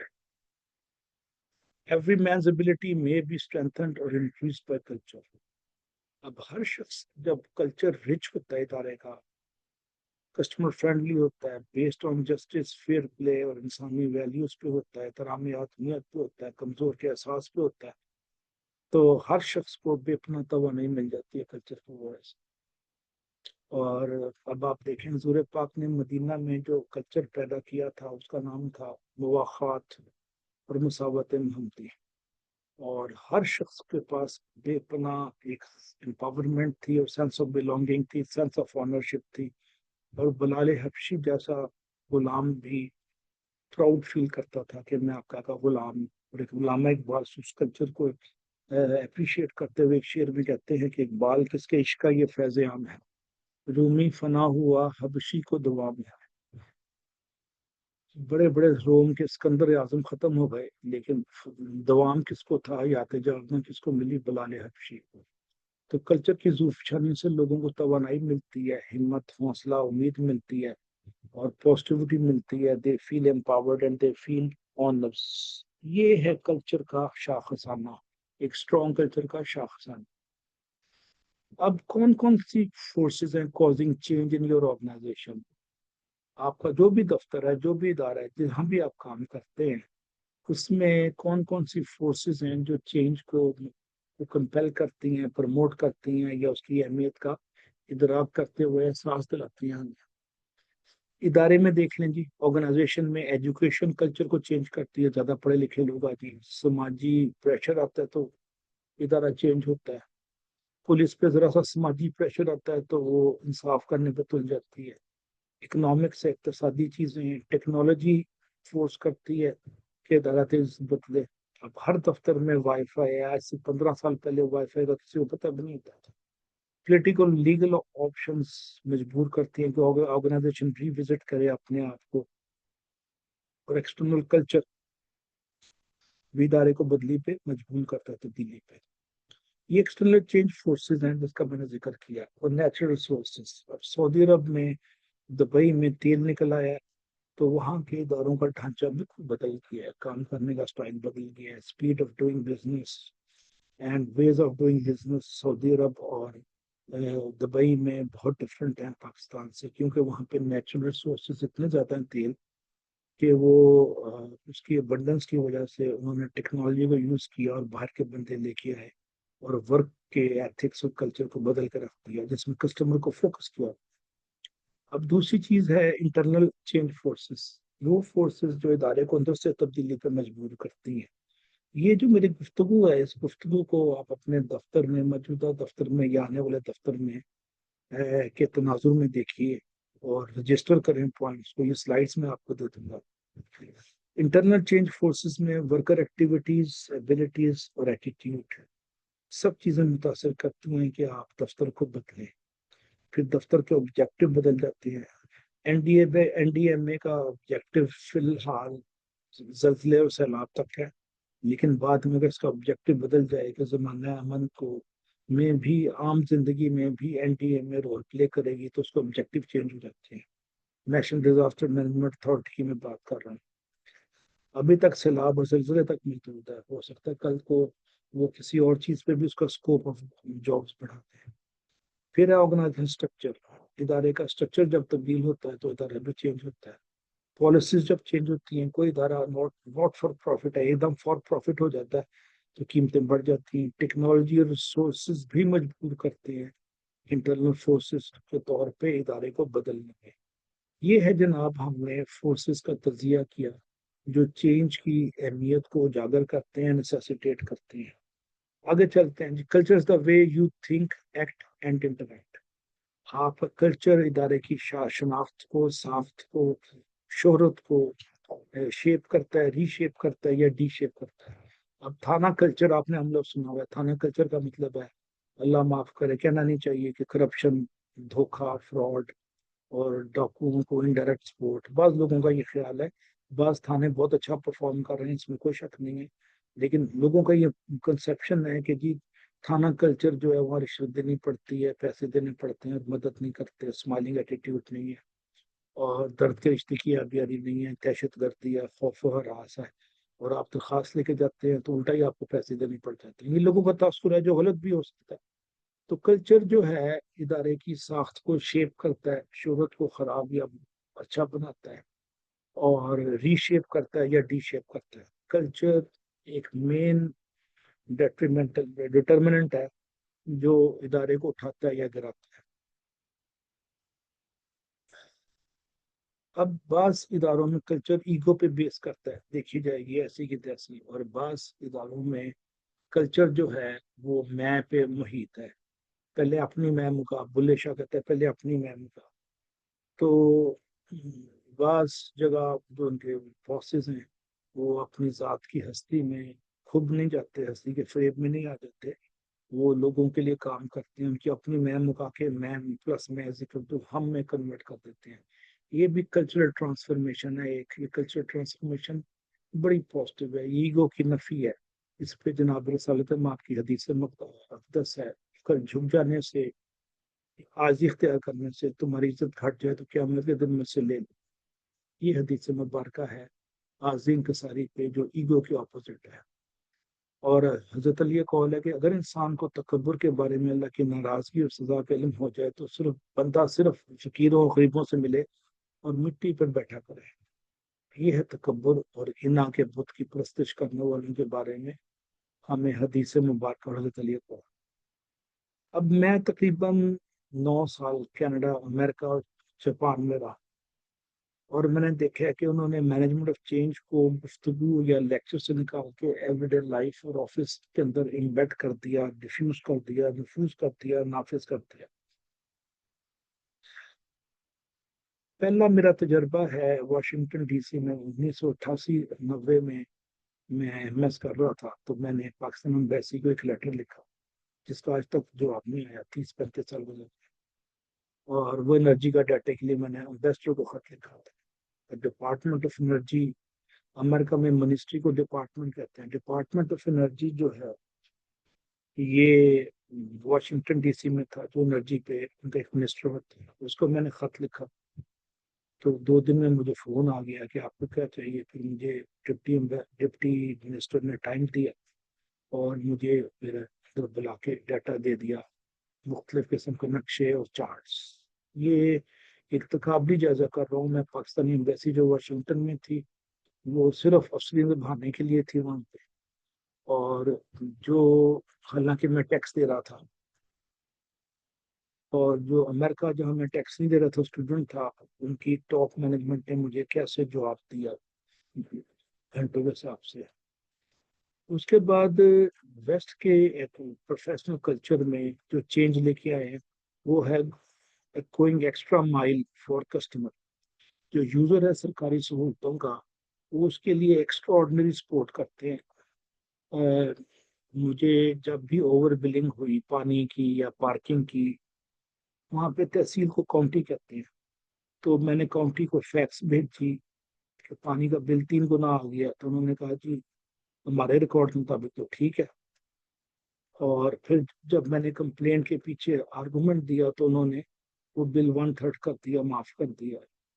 इसी तरह उन्होंने मुझे एक दफा फेयरफैक्स काउंटी में जहाँ मैं रहता था, उन्होंने पार्किंग का बिल 1 साल का भेज दिया कि आप हमारी जमीन इस्तेमाल करते हैं तो पार्किंग का टैक्स दें। तो मैंने आर्गुमेंट दिया कि मैं वाशिंगटन में काम करता हूँ, मैं वहां पे टैक्स देता हूँ, मैं 2 जगह टैक्स नहीं दे सकता। उन्होंने कहा वाशिंगटन में काम करने और पढ़ने का सबूत दें। तो वर्जीनिया एक स्टेट है उनकी। तो मैंने जब उनको सबूत दिया, तो उन्होंने टैक्स के मेरे पे जो थे ना डिमांड नोटिस वापस ले लिया। ये है कस्टमर केयर और कंफर्ट का ताल्लुक, कि हमने मसले को हल करना है, फंसाना ही नहीं। हर नई जॉब पे जहाँ मैं गया, उन्होंने जॉब पर मुझे वेलकम किया, जॉब की डिस्क्रिप्शन दी, डेजिग्नेशन खूबसूरत दी और ब्रीफिंग दी कि मैंने करना कैसे और क्यों और किस तरह।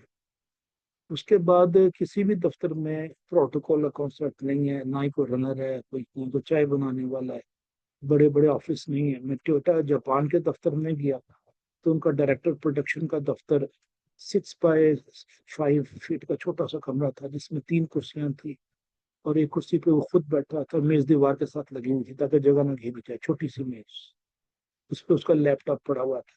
ये है जनाब एक बड़ी बड़ी टोयोटा जैसी कंपनियों का वर्क कल्चर, जहाँ वो नुक्कड़ में कॉफी मेकर या टी मेकर पड़ा होता है, वो चाय फटाफट बना के आपको मिनटों में दे देती है। इसके अलावा उन्होंने बड़े बड़े अफसरों को, इवन मिनिस्टर्स को भी कार ड्राइवर और सर्वेंट नहीं दिए। माली तो बहुत बड़ी बात है, ड्राइवर तो बहुत बड़ी बात है, उन्होंने स्टाफ को भी फालतू नहीं दिया। और ये फेडरल मिनिस्टर्स को भी वो नहीं देते गाड़ी, बंगला और ड्राइवर। शेफ तो बहुत बड़ी बात है। और उसमें जो सेविंग होती है, मार्केट ड्रिवन पे कर देते हैं, मार्केट के लिहाज से अच्छी पे दे देते हैं। और उनकी जितनी भी डिसीजन मेकिंग है, वो एनवायरमेंट, हेल्थ और सेफ्टी के तनाजुर में होती है। अभी लाहौर में एक दो सोसाइटीज में पानी आ गया, उनको एनओसी मिल गया था जो रावी के ऊपर बनाई गई है, और रावी आया तो रावी ने इंतकाम लिया, अपनी जमीन वापस मांगी। तो वो आगे करोड़ों अरबों की बेच चुके थे रावी की जमीन। तो वो जितने भी फैसले करते हैं, वो सोशली रिस्पॉन्सिबल होते हैं। जो 2-2 ढाई-ढाई करोड़ के लोगों ने मकान बनाए थे, आज 50-50 लाख के उनकी कीमतें हो गई हैं। ये है ड्रॉबैक, एनवायरनमेंट को, मदर नेचर को महरूज खातिर न रख। एलडीए का लाहौर का दफ्तर, उसमें जर्टन रोड पे 2 दफा आग लगी है, और उन्होंने अपने स्ट्रक्चर को और फॉरेस्ट के यूनिट्स को बनाया नहीं उसके बावजूद। फिर पंक्चुअलिटी और प्रोफेशनलिज्म उनके दफ्तरों में कॉमन है। आपने टाइम दिया तो आप 5 मिनट पहले जाएंगे और इंतजार करेंगे, ड्यू टाइम पे आप दफ्तर के अंदर चले जाएंगे, आप 15 मिनट लेट नहीं आएंगे। और पंक्चुअलिटी और प्रोफेशनलिज्म उनका नाम है। और जितना कमजोर है वो सिस्टम और उनके दफ्तर, उतना ही लुक आफ्टर करता है। एज ए स्टूडेंट एक दफा मैं डीन के ऑफिस गया अपनी यूनिवर्सिटी में, अमेरिका में, जॉर्ज वाशिंगटन। तो डीन के दफ्तर में मैं बहुत लंबी ड्राइव करके गया। वो शाम 4:45 हो रहे थे, 15 मिनट थे भी दफ्तर खुलने में, बंद होने। तो डीन जल्दी निकल रहा था, मुझे देख के आए, उसने मेरे चेहरे से मेरी परेशानी रीड कर ली कि मेरे को कागज साइन कराने आए। वो लिफ्ट में था, जिसको अमेरिका में एलिवेटर कहते हैं। वो एलिवेटर का बटन दबा के बाहर आ गया। उसने पूछा कि क्या काम है। मैंने कहा ये मैंने साइन कराने हैं। वो दफ्तर में गया, उसकी फोटो कॉपी कराई, साइन किया और रिकॉर्ड में रखा। और मुझे शुक्रिया करके कि मैं जल्दी निकला था, माजत करके वो फिर चला। ये है उनकी एक्स्ट्रा केयर फॉर स्टूडेंट्स और वीक पर्सन उनकी। ये हिस्सा चेंज उन्होंने किया। हम चेंज से मुराद 2 टन के बजाय 3 टन का एसी समझते हैं, उन्होंने चेंज से मुराद लोगों को extra respect, care and concern for less fortunate और वीक का एहसास उन्होंने इम्बेड कर लिया अपने कल्चर में। और लोगों की परेशानियों को आसानियों में तब्दील करने का तहिया कर लिया। उसके बाद उनके दफ्तरी कल्चर में एप्रिसिएशन और कल्चर ऑफ सेलिब्रेशन बहुत ज्यादा है। जिस सुबह मैंने पीएडी डिफेंस की जॉर्ज वाशिंगटन यूनिवर्सिटी में, मेरी शाम को क्लास थी। और क्लास में मेरी जो डीन थी एक स्टेट यूनिवर्सिटी वहाँ से कोई 10 मील दूर थी वाशिंगटन के अंदर, जहाँ मैं पढ़ता था। तो शाम को मैं मैथ्स पढ़ाने गया। तो मेरी डीन ने पहले से ही यूनिवर्सिटी से पूछ लिया कि मेरा डिफेंस कामयाब हो गया, और मेरे लिए केक और कैंडल्स और छोटा सा गिफ्ट रखा हुआ था। सारी फैकल्टी आई, मैंने कॉफी पी मेरे साथ, मुझे मुबारकबाद दी और 20 मिनट में खुद हाफिज कर दिया। दीवारों पे बड़े बड़े उन्होंने स्टिकर लगा दिए थे कंप्यूटर के, प्रिंट आउट मुबारकबाद के।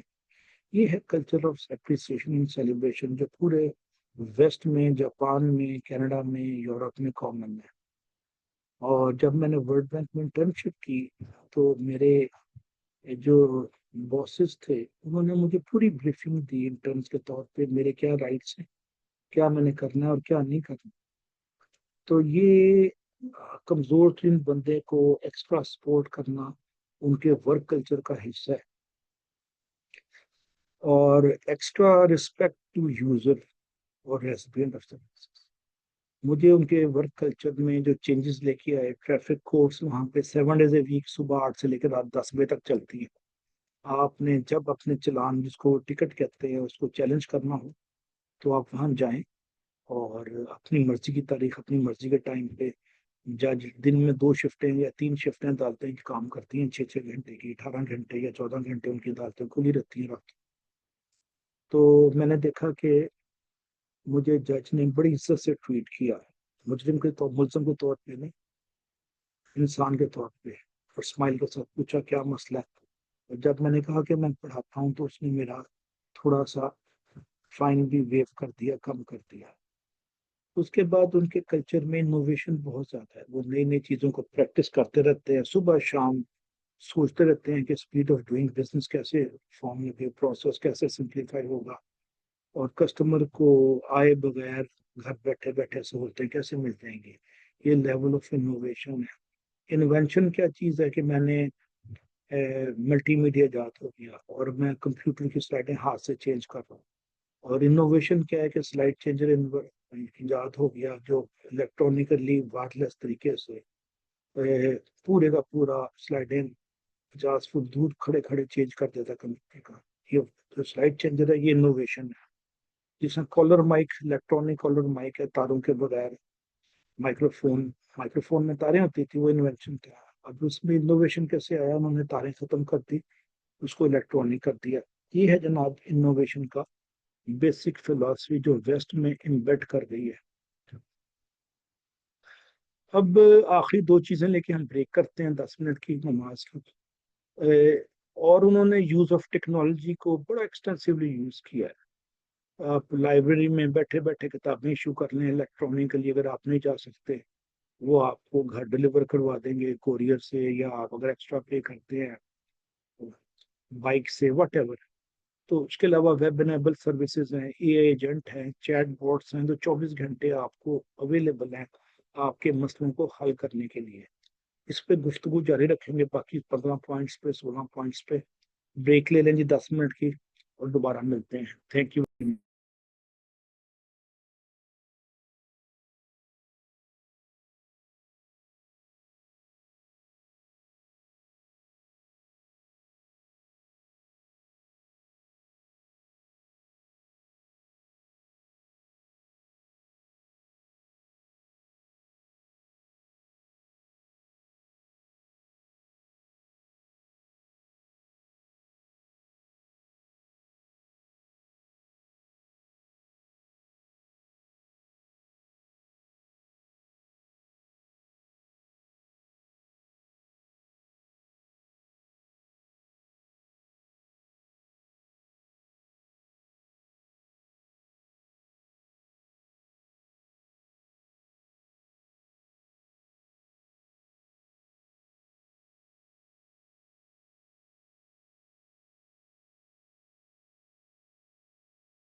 जी, अस्सलाम वालेकुम, आई एम बैक। अब हम 1 घंटे की और डिस्कशन करते हैं, और इस डिस्कशन में हम देखते हैं कि क्या डायनेमिक्स हैं चेंज के दुनिया में, जो पाकिस्तान में आ सकते हैं और आएंगे, और वो आपके तवज्जो से आएंगे। एक मफरूज़ा ये है कि चेंज ऊपर से आता है, ठीक है, टू सम एक्सटेंट मान लेते हैं, लेकिन चेंज मेरे जरिए मेरे दफ्तरों में भी आ सकता है। ये लाजमी नहीं कि हम ऊपर से लेके आए, नीचे से ऊपर भी जा सकता है। तो गालिब का एक शेर है कि लाजिम नहीं कि हम फिज्र की हम पैरवी करें, मानना कि एक बुजुर्ग हमें हम सफर में। तो ये लाजमी नहीं कि हम लकीर के फकीर ही रहेंगे, क्योंकि वेस्ट में भी ऊपर से हुआ है तो हम नीचे से ऊपर नहीं जा सकते, नीचे से ऊपर भी जा सकते हैं। अगर एक असिस्टेंट कमिश्नर अपनी तहसील में कोई नए तजर्बे करना चाहता है, जो पब्लिक के मफाद में या हुकूमत के अहकाम से मुतसादम नहीं भी है, तो वो भी तजर्बे कर सकता है। मैंने 17 से 21 ग्रेड में गवर्नमेंट ऑफ पाकिस्तान और गवर्नमेंट ऑफ पंजाब में मुख्तलिफ पोजीशन पे काम किया। मैंने बड़े नए नए तजर्बे किए चेंज में। मैंने open book, open exam, open notes exam शुरू करवा दिए। Take home exam, final exam 1 महीने पहले मैं दे देता था, घर से हल करके लाओ, इंडस्ट्री का प्रोजेक्ट दे देता था, तो प्रेजेंटेशन देता था स्टूडेंट और रिपोर्ट लिखता था। तो एकेडमिक्स में मैंने बहुत नए तजर्बे किए हैं, नस्ट में और यूईटी में। और इवन बाज मेरे एग्जाम 12 12 घंटे के होते थे, कि शाम 4 बजे शुरू हुआ तो रात 2 बजे या 12 बजे खत्म हुए। मैं कहता था जितना टाइम देना लो, मैं बैठा हूँ। और बच्चे उसमें सीखते भी थे और नए नए तजर्बे भी करते थे। फिर मैंने ग्रुप एग्जाम शुरू किए, दो दो बंदों के जॉइंट एग्जाम, और उसकी जॉइंट ग्रेडिंग में कर देता था। तो ये चीज़ें पाकिस्तान में चेंज एकेडमिक तनाजुर में अनहर्ड हैं, और उसको लोग समझते हैं ये गलत है। लेकिन ग्लोबल एक्सपेरिमेंट चाह रहे हैं, देखते हैं कि आपने स्टूडेंट को मेमोराइज कराने के बजाय उसको बॉडी ऑफ नॉलेज कैसे ट्रांसफर करना है, उसके माइंड को कैसे नोट करना है, ये है चेंज। कोई भी नया प्रोसेस जो लोगों को आसानियां, सहूलतें, कन्वीनियंस और कंफर्ट देता है, और और उसका डिलीवरी की कॉस्ट बच जाती है, वो चेंज है। अब एक छोटी सी मिसाल दी, 10 से 12 साल पहले न्यूयॉर्क में 120 मंजिला पे जो पिज्जा डिलीवर हो रहा था, वो ड्रोन के जरिए हो रहा था। वो लोकेशन पिन भेजता था, और ड्रोन उस खिड़की पे जाके सिग्नल देता था कि पिज्जा बाहर आ गया। और ड्रोन स्टैटिक हो जाता था, होवर करना शुरू कर देता था, और पिज्जा खिड़की खोल के गरम गरम पिज्जा ले लेता था। अब अंदाजा लगाएं, 120 मंजिलों पे नीचे से ऊपर जाना, और वो बाइक पे लेके 120 मंजिलें चढ़ना, उस पे 15 मिनट 20 मिनट एक्स्ट्रा लगते हैं। और जो खाने की जो गरमाइश है, टेस्ट है, वो फर्क पड़ जाता है, स्पेशली न्यूयॉर्क जहाँ पे -10 -20 होता है सर्दियों में। तो आप देखें टेक्नोलॉजी से उन्होंने कैसे कैसे प्रोसेस ऑफ डिलीवरी में इनोवेशन किया, और कस्टमर को कंफर्ट दिया, और अपने बिजनेस की वो कॉस्ट को गिरा लिया। इंसान निकल गया, और दरमियान में इंसान की जो वहाँ प्राइस है न्यूयॉर्क में, वो मैं लेबर की कॉस्ट है $20 पर आवर। तो 1 घंटे में 2 पिज्जे या 3 पिज्जे डिलीवर होते हैं, तो पर पिज्जा उनको $8 कॉस्ट पड़ती है उसकी डिलीवरी की।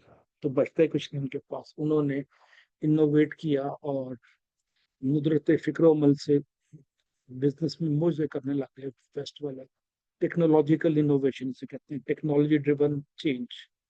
तो टेक्नोलॉजी ड्रिवन चेंज पाकिस्तान में भी आपको नजर आ रहा है। आप घर बैठे बैठे आप शनाख्ती कार्ड बना सकते हैं ऑनलाइन, घर बैठे बैठे आप पासपोर्ट अप्लाई कर सकते हैं, आपको ई टिकट्स भी घर बैठे बैठे आ रही हैं ओवर स्पीडिंग पे या सुरख इशारा तोड़ने पे।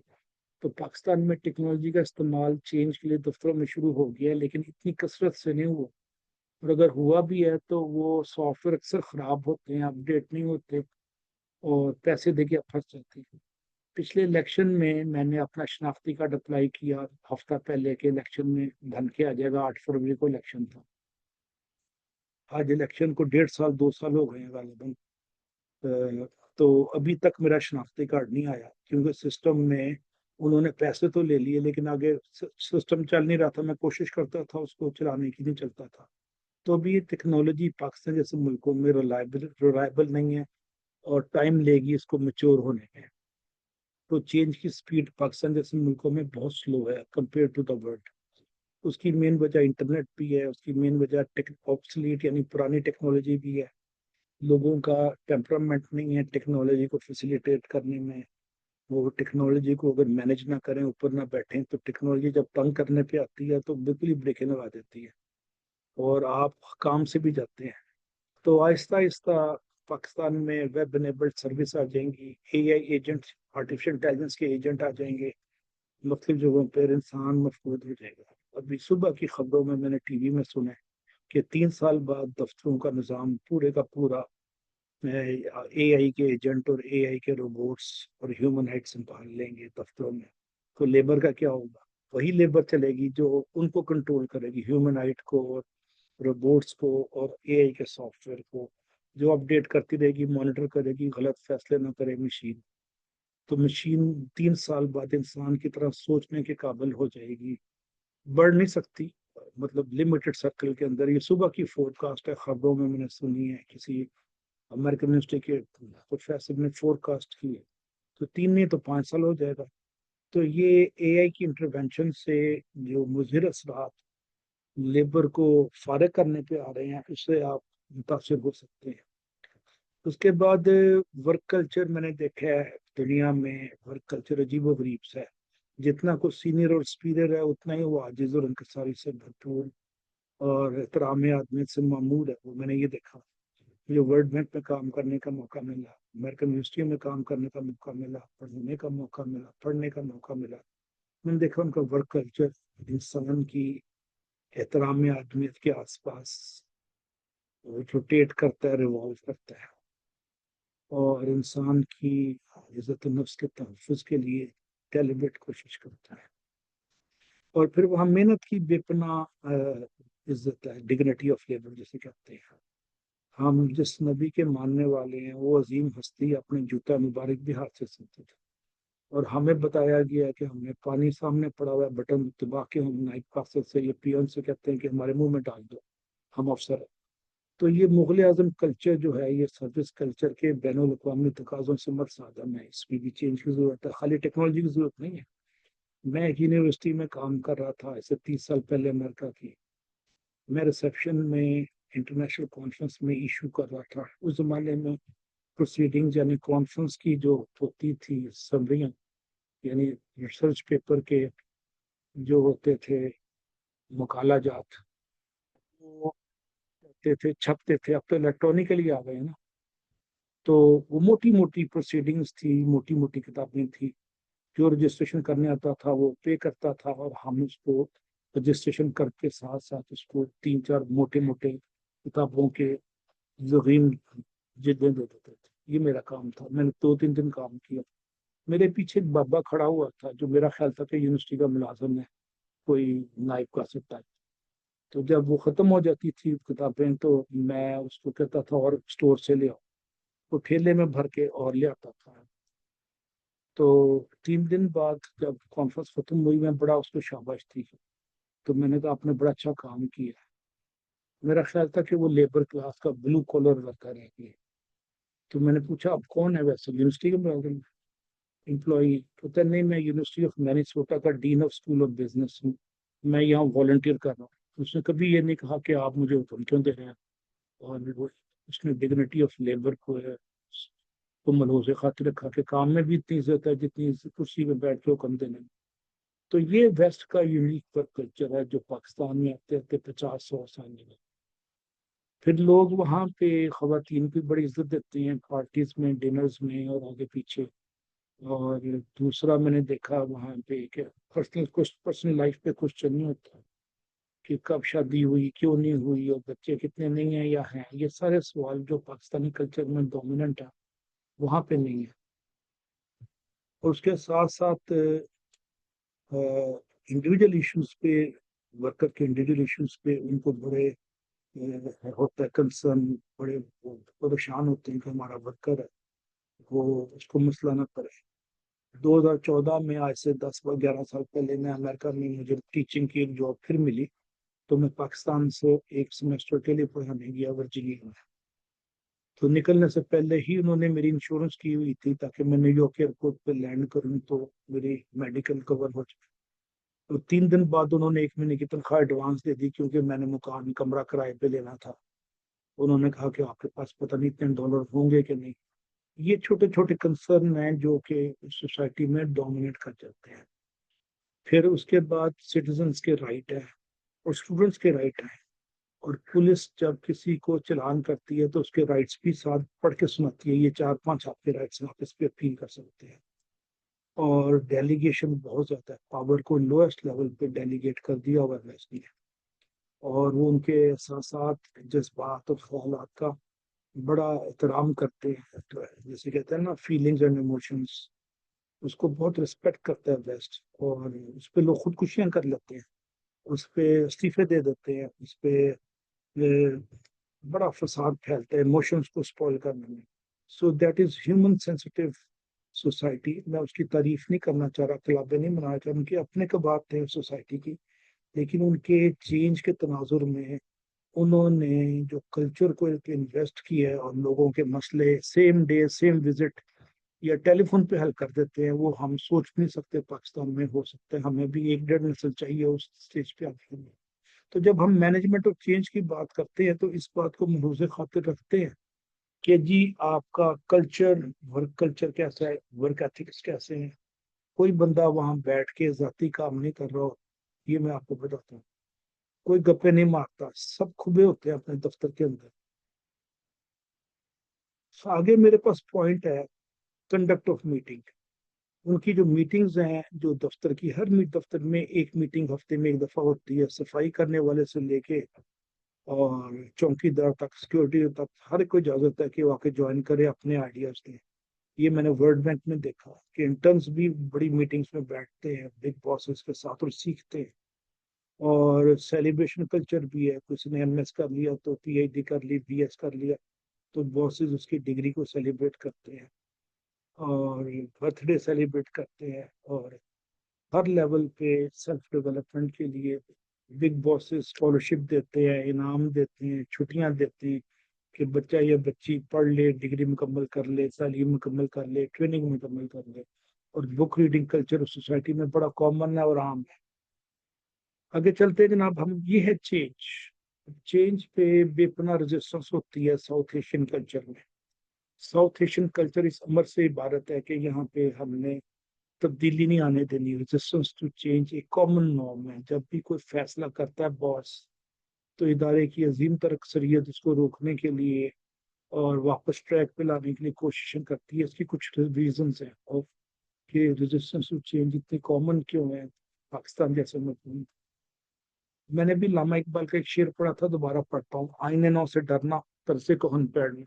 कि नई चीजों से डर के और पुरानी चीजों पे, पुरानी रवायतों पे अड़ जाना, मंजिल यही कठिन है कौमों की जिंदगी में। जो पुरानी रवायतों पे अड़ी रहती हैं कौमें, वो पीछे रह जाती हैं।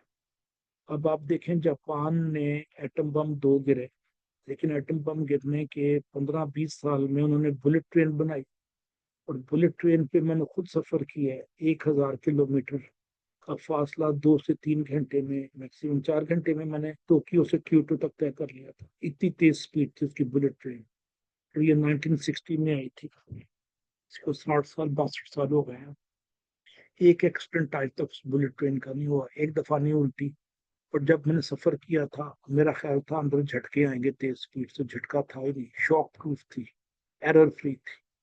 ये जापानी कौम चेंज को बहुत तेजी से अडॉप्ट करती है। वेस्ट में जो कौमें जिन्होंने चेंज को ऑब्जॉर्व नहीं किया, पुर्तगाल और यूनान और रोमानिया और पोलैंड, ये पीछे रह रहे हैं। और जिन्होंने ऑब्जॉर्व किया, फ्रांस, यूके और यूएसए और इटली, और ये 4-5 मुल्क ही आगे निकल गए। तो जो यूएसएसआर, जिसका पुराना नाम सोवियत यूनियन था, आज से 30 साल पहले उन्होंने इंफॉर्मेशन टेक्नोलॉजी को नहीं आने दिया, कम्युनिस्ट मुल्क था। तो कम्युनिस्ट डरते थे कि इनकलाब ना आ जाए, उन्होंने आईटी को और टेलीफोन लाइंस को रिस्ट्रिक्ट कर दिया ताकि लोग कम्युनिकेट करके हुकूमत के खिलाफ बगावत न करते। लेकिन उसका नुकसान ये हुआ कि दफ्तरों की एफिशिएंसी और कारकर्दगी स्टीम एज के जमाने से हो गई। जिसमें स्टीम इंजन स्लो स्पीड पे चलता था, छिक छिक करके, उनके दफ्तर भी उसी निज़ाम से चलने लगे। रजिस्टरों में, खातों में एंट्रियां होती थी और आईटी और कंप्यूटर उन्होंने नहीं आने दिया। नतीजा क्या हुआ कि वो मुल्क टूट के टुकड़े टुकड़े हो गया। 17 टुकड़े हो गए 1991 में, अक्टूबर में उसके। उस दिन मैं वहीं था मक्का में। तो उस मुल्क के टुकड़े टुकड़े होने में old practices, old management practices और इंफॉर्मेशन टेक्नोलॉजी का ना आना, और अब आज 40 साल के बाद वो मुल्क टुकड़े टुकड़े हो जाएंगे जो कि एआई को, आर्टिफिशियल इंटेलिजेंस को जफानी मारेंगे, एम्ब्रेस नहीं करेंगे, वो पीछे रह जाएंगे। ये इल्लामा इकबाल का एक शेर है, ये कारवाने हस्ती है तेजगाम ऐसा, ये कारवाने हस्ती है तेजगाम ऐसा, कौमें कुचल गई हैं जिसकी रवा रवी। दुनिया में चेंज इतनी तेजी से आ रहा है, so fast paced that nation has been destroyed because of old adherence to the old practices. ये है जनाब इसका तर्जुमा इल्लामा इकबाल के शेर का, मैंने फिल्म भी किया। अब इदारों में जो चेंज आता है, रेजिस्टेंस आती है चेंज के मतलब, मुजाहमत क्यों लोग करते हैं, उसकी तीन वजूहत हैं बुनियादी तौर पे। पहली वजह है उसकी थ्री फैक्टर्स: इंडिविजुअल रेजिस्टेंस, इनफरादी मजामत, ग्रुप मजामत, और इदारा जाती मजामत। तीन मजामतें हैं जो कि चेंज पे लोग करते हैं। इन मजामतों को हम बारी बारी आहिस्ता आहिस्ता डिस्कस करते हैं। सबसे पहले देखते हैं कि मेरे दफ्तर में एक चेंज आ रहा है किसी भी हवाले से, स्ट्रक्चर का चेंज आ रहा है, इदारे का चेंज आ रहा है, तो उसमें मेरा रोल क्या है, मैं क्यों रजिस्ट करूंगा। अब देखे बनी इसराइल पे अल्लाह ताला ने भेजी जन्नत से खुराक, जिसका नाम था मनु सलवा। बड़ी आला क्वालिटी की फूड कुक होकर जन्नत से आती थी। उन्होंने बगावत कर दी कि खाना इतना मुरगन और इतना मजेदार है, लेकिन इसमें हमें वैरायटी नहीं है, एक जैसे तीतर और भुने हुए मुर्गे, वट एवर, अच्छी क्वालिटी का खाना था, हाईटेक। तो बनी इसराइल की बगावत की एक वजह थी कि फूड में चेंज नहीं है, वैरायटी नहीं है।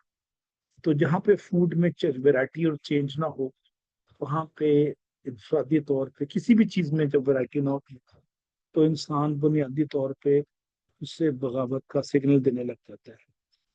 मसलन आप देखते हैं बाज लोग अच्छी भली गाड़ियां चल रही होती हैं, 2 साल बाद बेच के एक नई लेते हैं जी, वो गाड़ी चेंज करने का अपना मजा है, उनका नौकफ ये होता है। इसी तरह बाज लोग नौकरियां 2 2 3 3 साल बाद प्राइवेट सेक्टर में जंप करते रहते हैं, और उनसे पूछो, कहते हैं बस मन से दिल भर गया था, वजह कोई भी नहीं, दिल भर गया था। तो इंडिविजुअल रेजिस्टेंस टू चेंज में इंसान की मिजाज जो कुदरत ने बनाया है, जो प्रो चेंज भी है, एंटी चेंज भी है। इंसान की खसलत जिबिलत में दो चीजें अल्लाह ताला ने डाली है कि चेंज को रेजिस्ट भी करता है और चेंज को पसंद भी करता है। मसलन आप एक घर में रोज मुर्ग और शोरबा खा रहे हैं, तो 5वें दिन आप मुर्ग शोरबा खाने से उकता जाएंगे और आप चाहेंगे कि मुझे दाल या सब्जी मिले। मैं कभी कभी कोयटा स्टाफ कॉलेज आर्मी के पढ़ाने जाता हूँ, तो मुझे श्रीनगर में ठहराते हैं 4 5 दिन। तो मैंने वहाँ श्रीनगर का खाना बहुत टेस्टी है, बड़ी आला क्वालिटी का, लेकिन एक जैसा होता है। 5वें दिन मुझे ऐसा लगता था कि मैं गोश्त में रबड़ चबा रहा हूँ, क्योंकि उसमें मनोटनी आ गई, यकसानियत आ गई, उसमें चेंज नहीं था। तो मैंने स्टाफ कॉलेज फोन करके बकायदा जो जो हम उनकी दाल और लंगर मंगवाई, प्याज सब्ज मिर्च से खाई, तो उसका टेस्ट और था, उसने मुझे दोबारा किया इस वैरायटी में। तो इंसान बुनियादी तौर पे वैरायटी को पसंद करता है और वेरिएशन को पसंद नहीं करता। वेरिएशन होता है तगय्युर या तब्दीली, और वैरायटी है उसमें एग्जिस्टिंग लॉट में कुछ फालतू चीजें। तो अब हम देखते हैं कि इंसान की बुनियादी रेजिस्टेंस में चेंज की वजह क्या है। इसकी तीन वजूहत हैं: परसेप्शन, कि ये चीज रिपीट हो रही है और बेजार कर रही है; पर्सनैलिटीज, तबीयतों का तजाद; और उसकी चेंजिंग नीड्स, इंसान की नीड्स हर हफ्ते, हर महीने, हर साल चेंज हो सकती है, होती है, वक्त के साथ, जमाने के साथ, हालात के साथ, वाकयात के साथ, हवादिस के साथ। ये है इंसान की चेंज की। अब क्या है रीजंस इंडिविजुअल रेजिस्टेंस की, इंफरादी मुजाहमत का क्यों इंसान करता है। पहला है इकोनॉमिक्स। इकोनॉमिक्स का मतलब है फियर ऑफ टेक्नोलॉजिकल अनएम्प्लॉयमेंट। जैसा मैंने भी आपको जिक्र किया है कि आर्टिफिशियल इंटेलिजेंट लेड जो डोमिनेंस है, जो इदारों में चेंज आ रहा है एआई का, जो सॉफ्टवेयर सब खुद ब खुद काम किया करेंगे, उससे टेक्नोलॉजी से इंसान जो बैठे हुए हैं, डाटा एंट्री करने वाले, रिव्यू करने वाले, प्रोग्रामर, सब आहिस्ता आहिस्ता फारिग होने शुरू हो जाएंगे। अभी वॉटसन एक कंपनी है, सॉफ्टवेयर बनाया आईबीएम अमेरिका में, और ये सॉफ्टवेयर सब के सब अदालतों के फैसले इसके पास महफूज हैं। अब आपने से मशवरा करना हो वकालत का, तो ये पूरे का पूरा मशवरा भी देगा, और आपको एक दरख्वास्त भी हाई कोर्ट या सुप्रीम कोर्ट या सिविल कोर्ट के नाम टाइप करके दे देगा, वकील भी फारग हो। तो ये टेक्नोलॉजिकल अनएम्प्लॉयमेंट एक बहुत बड़ा खतरा है 3 से 5 साल में। और यहाँ ये खतरा है, वहाँ पे अपॉर्चुनिटी भी है, और इस डिफिकल्टी में लोग नई नई चीजें सीखेंगे, स्किल अपग्रेड करेंगे, और ज्यादा तनख्वाह कमाने लग जाएंगे। ये जेहन में रखिएगा, तनख्वाह उनकी बढ़ जाएगी। दूसरा है reduced work hours.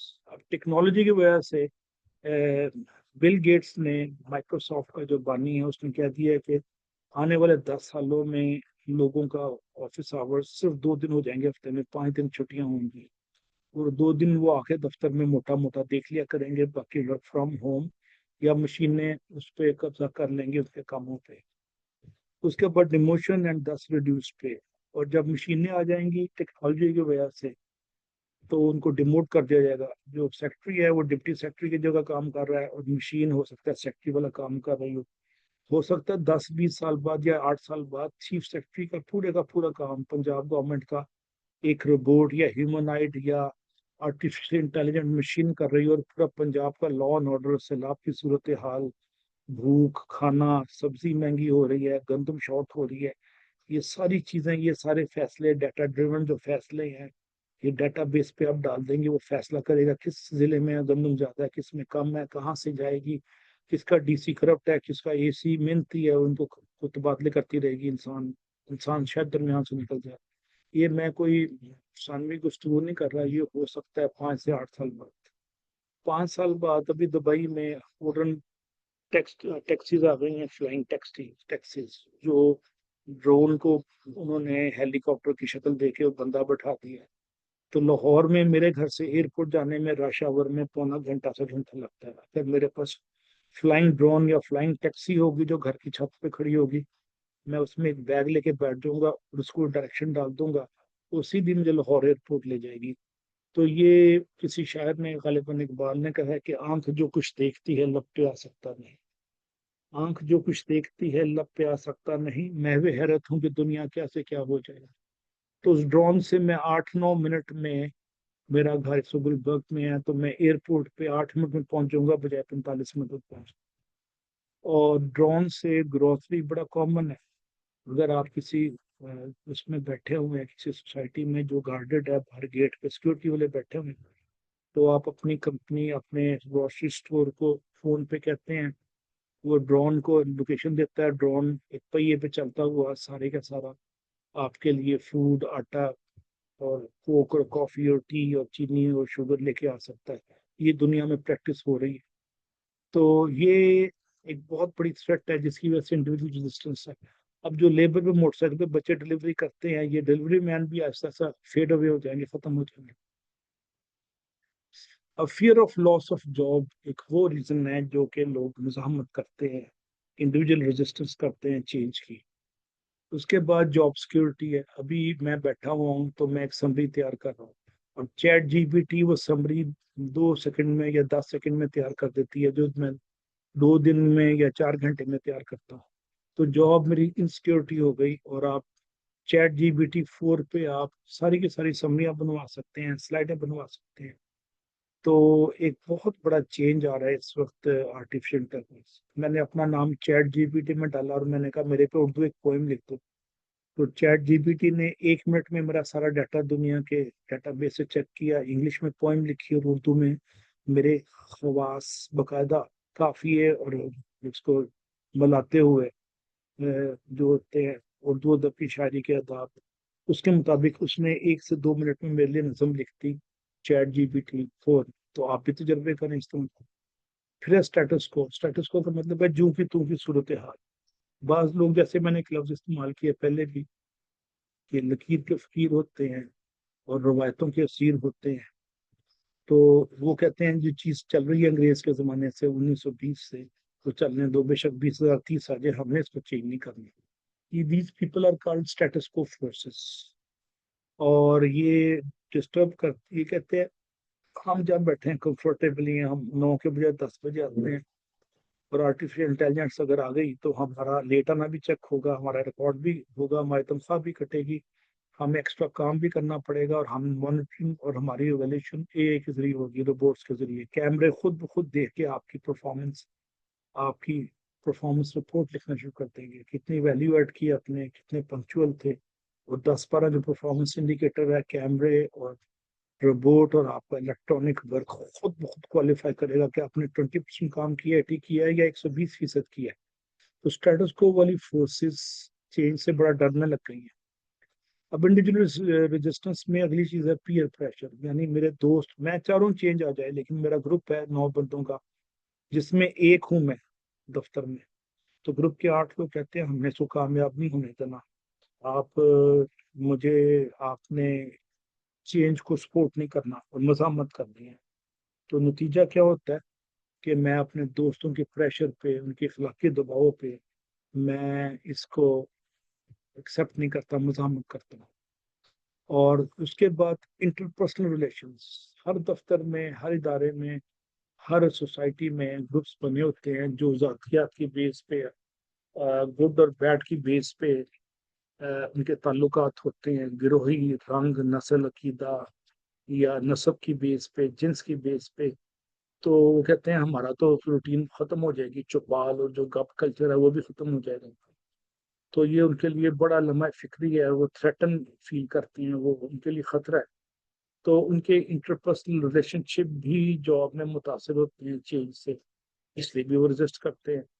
Social displacement, आपके सोशल रिलेशनशिप भी स्पॉइल होते हैं दफ्तरों के अंदर, समाजी ताल्लुकात, बाहमी ताल्लुकात और दर्द के रिश्ते की आप यारी, एक दूसरे का ख्याल, और दफ्तर में बैठे हुए हैं साथ साथ, किसी ने लंच शेयर कर लिया, किसी ने उसका गम शेयर कर लिया, किसी ने अपने बच्चे के साथ आपके बच्चे को गाड़ी में पिक करके ड्रॉप कर दिया। ये जब चेंज आता है दफ्तरों में, ये तो सोशल डिस्प्लेसमेंट होती है, और उससे भी लोग परेशान होते हैं। तो वर्क ग्रुप टूटने शुरू हो जाते हैं। वर्क ग्रुप एक प्रेशर ग्रुप के तौर पे दफ्तरों में साउथ एशियन कल्चर में, इंडिया पाकिस्तान में इस्तेमाल होते हैं। और ब्रेकिंग ऑफ वर्क कल्चर एक बहुत बड़ा, या वर्क ग्रुप एक बहुत बड़ा उनके लिए समाजी सदमा है। अच्छा, अब आ जाता है ग्रुप रेजिस्टेंस।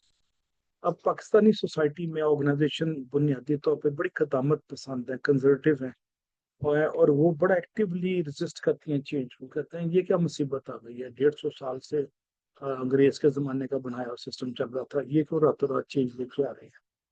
तो दूसरी ऑर्गेनाइजेशन में रिसोर्स कंस्ट्रेंट है, उनके पास कैश नहीं होता चेंज को लाने के लिए, उनके पास ह्यूमन रिसोर्स नहीं है, उनके पास मटेरियल नहीं है, तीन तीन चीजों की कमी है। तो वो उसकी वजह से ज्यादा परेशान। अब ग्रुप रेजिस्टेंस में एक चीज है स्ट्रक्चर इनर्शिया, के इदारे का साख्त जो 150 या 100 साल पहले रेलवे, महकमा डाक, पंजाब पुलिस, इस तरह के जो इदारे बने हुए हैं 150-150 साल पहले बने थे, और इदारा जाती अंदरूनी साख्त एक जमूद का शिकार हो जाती है, और वो किसी भी रेजिस्टेंस को, किसी भी एक्सटर्नल चेंज को बुरी तरह रेजिस्ट करती है, उसकी बुरी तरह मजामत करती है, क्योंकि उसके अंदर एक बिल्ट इन मैकेनिज्म है। उसके अंदर एक ऐसा डाल दिया अंग्रेज ने बीच के इन गुलामों को कंट्रोल करने के लिए इनको चेंज ना दो, इनको बस रवायत प्रस्त बनाए रखो। तो वो चेंज को ग्रुप रेजिस्ट करता है बहुत ज्यादा। अब पंजाब में देख लें bureaucratic structure, where jobs are narrowly defined. AC और डीसी ने क्या काम करना है, वो जॉब बज़ाहिर नैरोली डिफाइंड है, लेकिन उनकी कुछ जॉब उसके अलावा एक्स्ट्रा भी हैं जिसका मैं तस्करा नहीं करूंगा। उनकी लाइन ऑफ अथॉरिटी भी बड़ी क्लियर है कि किसने कब कैसे और क्यों कर करना है, उसके लिए ब्लू बुक्स बनाई हुई हैं उन्होंने अपनी जिम्मेदारियों का तरीकेकार का तयन करने के लिए। So line of authority is clearly spelled out and change would be difficult to implement. अब organizational resistance to change means change resisted at the level of organization itself. Some organization so designed they resist new ideas. वो नए नए ideas को वो resist करती हैं, जबकि final war is war of idea, and for one good idea you need to have a lot of ideas. So organization conservative in nature हमने देख लिया. So majority business firm also resist to change. Private sector में resistance to change निस्बतन काफी कम है, क्योंकि उन्होंने economically survive करना है। और टेक्नोलॉजी अगर वो इंट्रोड्यूस नहीं कर रहे, तो उनकी कॉस्ट ऑफ डूइंग बिजनेस इतनी महंगी हो जाती है कि वो आउट ऑफ बिजनेस हो जाती है। तो कॉस्ट को सेव करने के लिए वो टेक्नोलॉजी का साथ साथ इंट्रोड्यूस करके चेंज को इम्प्लीमेंट करते रहते हैं, ताकि बंदे कम से कम तनख्वाहें देनी पड़े। लेकिन उसके बावजूद इनमें भी सेट कल्चर की वजह से एक रेजिस्टेंस टू चेंज है। सबसे बड़ी रेजिस्टेंस टू चेंज है कि कल्चर में, साउथ एशियन कल्चर में चेंज की इसलिए भी है कि यहाँ एक मुगल आजम कल्चर है, बादशाह सलामत कल्चर है। और सेठ जो है वो ऑल इन ऑल है, वो कहता है कि मैंने किसी की नहीं सुननी और मैंने अपनी राय इम्पोज करनी। तो टीम फ्रस्ट्रेट होती है, उनमें ऑनरशिप और सेंस ऑफ बिलोंगिंग खत्म होने लगती है। तो अब ऑर्गेनाइजेशन रेजिस्टेंस में एक दो बड़ी बड़ी वजूहत हैं मुजाहमत की। पहली वजह है थ्रेट टू पावर। हर दफ्तर के अंदर एक छोटा सा माफिया का ग्रुप होता है, कहते हैं कि दफ्तर में बॉस को हमने डिक्टेट करके खुद चलाना है दफ्तर। और फिर उस ग्रुप का एक नर्सिया होता है जो आगे ब्रेकें लगवा देता है।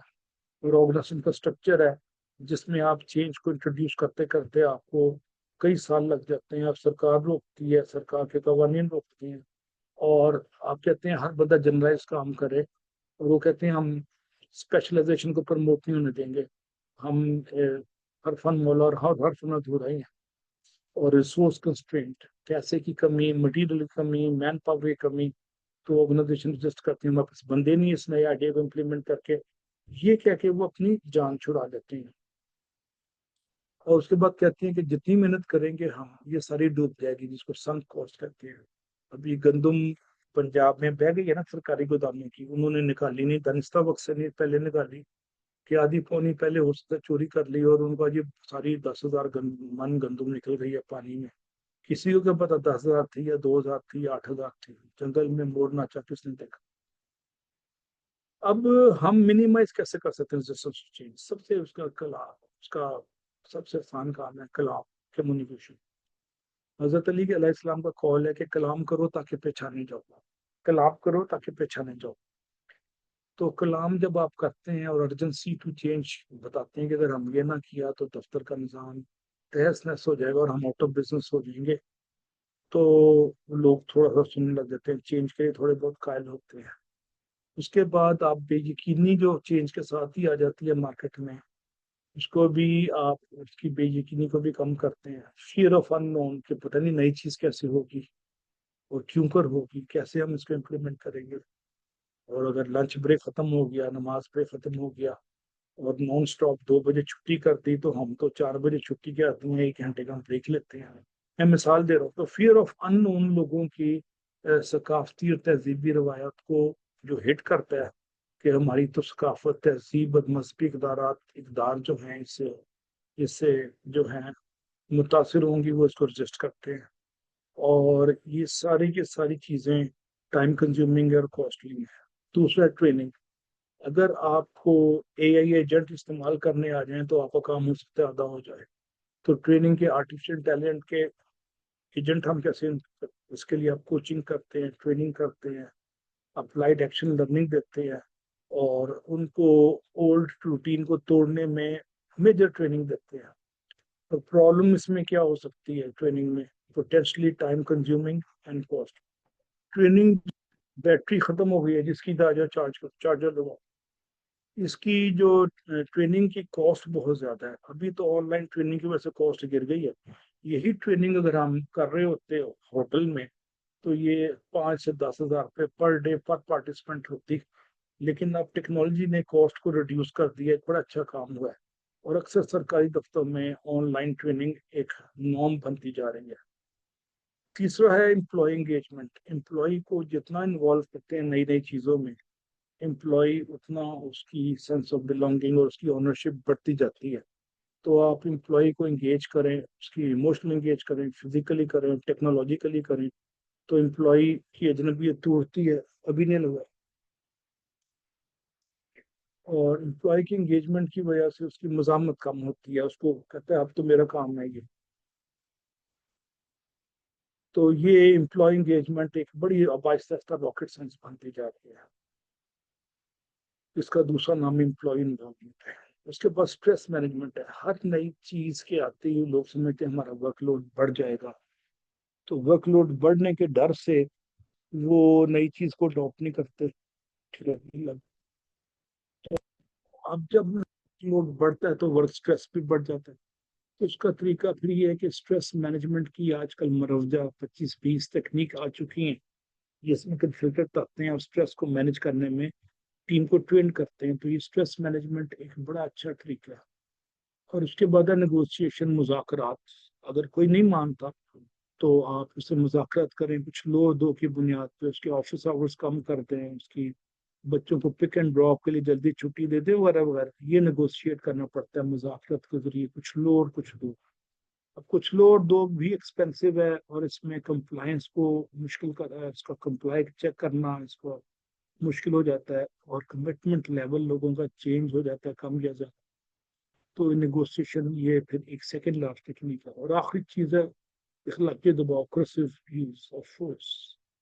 इखराज दंदा इलाज दंदा, उर्दू में कहावत है कि दांत का दर्द हो तो उसे दांत को निकाल दो।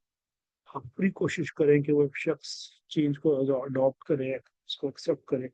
नहीं करता तो फिर एक जो उर्दू में मुहावरा है कि इलाज दंदा इखराज दंदा। और इलामा इकबाल का मुझे एक शेर याद आ रहा है इसी पे, कि फूल की पत्ती से कट सकता है हीरे का जिगर। फूल की पत्ती से कट सकता है हीरे का जिगर, मर्द नादाम पे कलाम नरम नाजुक बेअसर। तो आप कोशिश करें कि आप दबाव के जरिए उसको पोस्ट आउट कर दें, दफ्तर से टर्मिनेट करें, शो का नोटिस दें, उसकी एक्सप्लेनेशन लें, और अगर वो फिर भी काम नहीं करता तो उसको फारिग कर दें। अब कल जो आखिरी मेरा पॉइंट है, फिर हम क्यूए सेशन 10 मिनट का कर लेंगे, ये आखिरी स्लाइड है। अब डेवलपिंग कल्चर ऑफ मैनेजमेंट और चेंज किस चीज पे डिपेंड करता है, इदारे के टॉप लीडरशिप पे करता है, वो कितना जोर लगा रहा है, और कस्टमर पे फोकस कितना हो रहा है, सिस्टमेटिक इम्प्रूवमेंट और बिजनेस प्रैक्टिसेस इदारे के अंदर कितनी इम्प्रूव हो रही है, डिसीजन मेकिंग को आपने डेलीगेट किया, डिसेंट्रलाइज किया, और रिस्पॉन्सिबिलिटीज को निचले लेवल पे ट्रांसफर कर दिया। अच्छा, ऑर्गेनाइजेशन में डिलीवरी के जो बैरियर्स हैं, क्या आपने उनको तोड़ा, और कंपनी के ऑब्जेक्टिव के तनाजुर में जो इम्प्रूवमेंट है वो हो रही हैं। ये सारा कुछ एज ए बॉस आपने देखना है। और फिर आखिर में realignment of reward and measurement system. आप में नए सिस्टम के तकाजों से जो शख्स हम आहंग हो रहा है, जो रीलाइन हो रहा है अपने आप को, क्या उसको आप रिवॉर्ड कर रहे हैं, उसको कोई इंसेंटिव दे रहे हैं, वगैरह वगैरह। तो आपको इसके लिए एटीट्यूड पे, रवैयों पे काम करना पड़ेगा, टॉलरेंस बनानी पड़ेगी, पर्सनल काउंसलिंग करनी पड़ेगी। जो रजिस्ट करते हैं उनसे 1-to-1 काउंसलिंग करें, उनसे मुज़ाकरात करें कि क्यों रुकावटें डाल रहे हैं, उनकी इख्तियारात बढ़ाएं, उनकी कैपेसिटी बिल्ड करें, और culture of trust and confidence को इंक्रीज करें, और कल्चर ऑफ रिकग्निशन को लेके आए। जो शख्स अच्छा काम कर रहा है उसकी परफॉर्मेंस को रिकग्नाइज करें, और कंसल्टेशन ऑफ टीम, और फैसला कोशिश करें कि टीम की मशावरत से हो। सूरह हजरात की आयत है जिसमें अल्लाह ताला ने हुक्म दिया कि आप मुशावरत से बाहम फैसले किया करो, और ईगो को अपने as a boss, as a manager, as a superior, अपनी ईगो को मार दें और उससे मुहाजरा ही ना करें इन ड्यू। और ईगो की जंग में आप हमेशा यूज करते हैं, और तो जाहिर आप जीत जाते हैं लेकिन हाथ हार जाते हैं। तो इदारे के कल्चर को उठाने के लिए ईगो के बुत को खत्म करना जरूरी है। ये जात की खान का है जो आपको तकब्बुर की तरफ लेके जाता है, ईगो। और एक शेर पे मैं खात्मा करता हूँ। शेर है फैज अहमद फैज का, कुर्ब के ना वफा के होते हैं, झगड़े सारे अना के होते हैं। कुर्ब के ना वफा के होते हैं, झगड़े सारे अना के। तो अना की बेस पे घर टूटते हैं, दफ्तर टूटते हैं, और मुल्क टूटते हैं। ईस्ट पाकिस्तान की अलहदगी अना के बुत की प्रस्तिश की वजह से हुई थी। शेख मुजीबुर उनको अगर हम पावर दे देते और ना पस्ती वेस्ट पाकिस्तान में करता, जब बांग्लादेश अलहदा नहीं होता। मैं I am finished with my job today. आज हमने चेंज को डिफाइन किया, चेंज की किस्में देखी, और चेंज की रेजिस्टेंस की रीजंस का अदा किया, और रेजिस्टेंस को मिनिमाइज करने के तरीके देखे।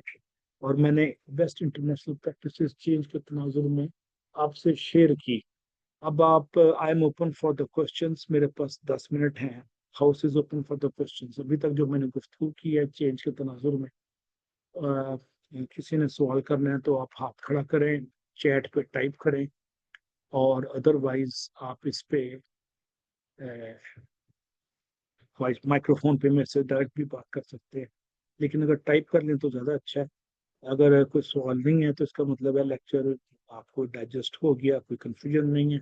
ये डिस्कशन थी, आई ओपनर डिस्कशन। मैंने जिसमें अपने तजर्बे पाकिस्तान के, जापान के, यूरोप के, अमेरिका के शेयर किए, यूनिवर्सिटियों के शेयर किए, सरकारी दफ्तरों के शेयर किए।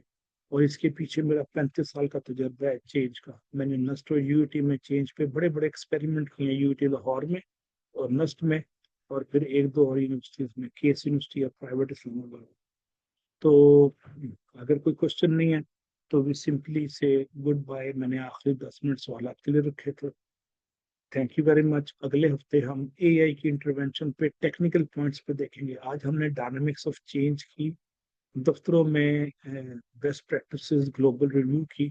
अगले हफ्ते हम इसकी इम्प्लीमेंटेशन पे बात करेंगे। अगले संडे को फिर 2 से 4 हम 2 घंटे के लिए मिलते हैं। Thank you very much. अपना ख्याल रखिए। ईद मिलादुन नबी आपको मुबारक हो। यौम दफा पाकिस्तान मुबारक हो। Thank you very much and खुदा हाफिज़। अस्सलाम वालेकुम। पाकिस्तान जिंदाबाद। किसी ने हाथ खड़ा किया है तो मैं सवाल ले लेता हूँ। हाँ जी, हाँ जी, किसने हाथ खड़ा किया है जनाब? हाँ जी, मुझे माइक्रोफोन दें या आप टाइप किए? आपने चैट में टाइप कर लेते हैं तो ये सवाल आ जाता है।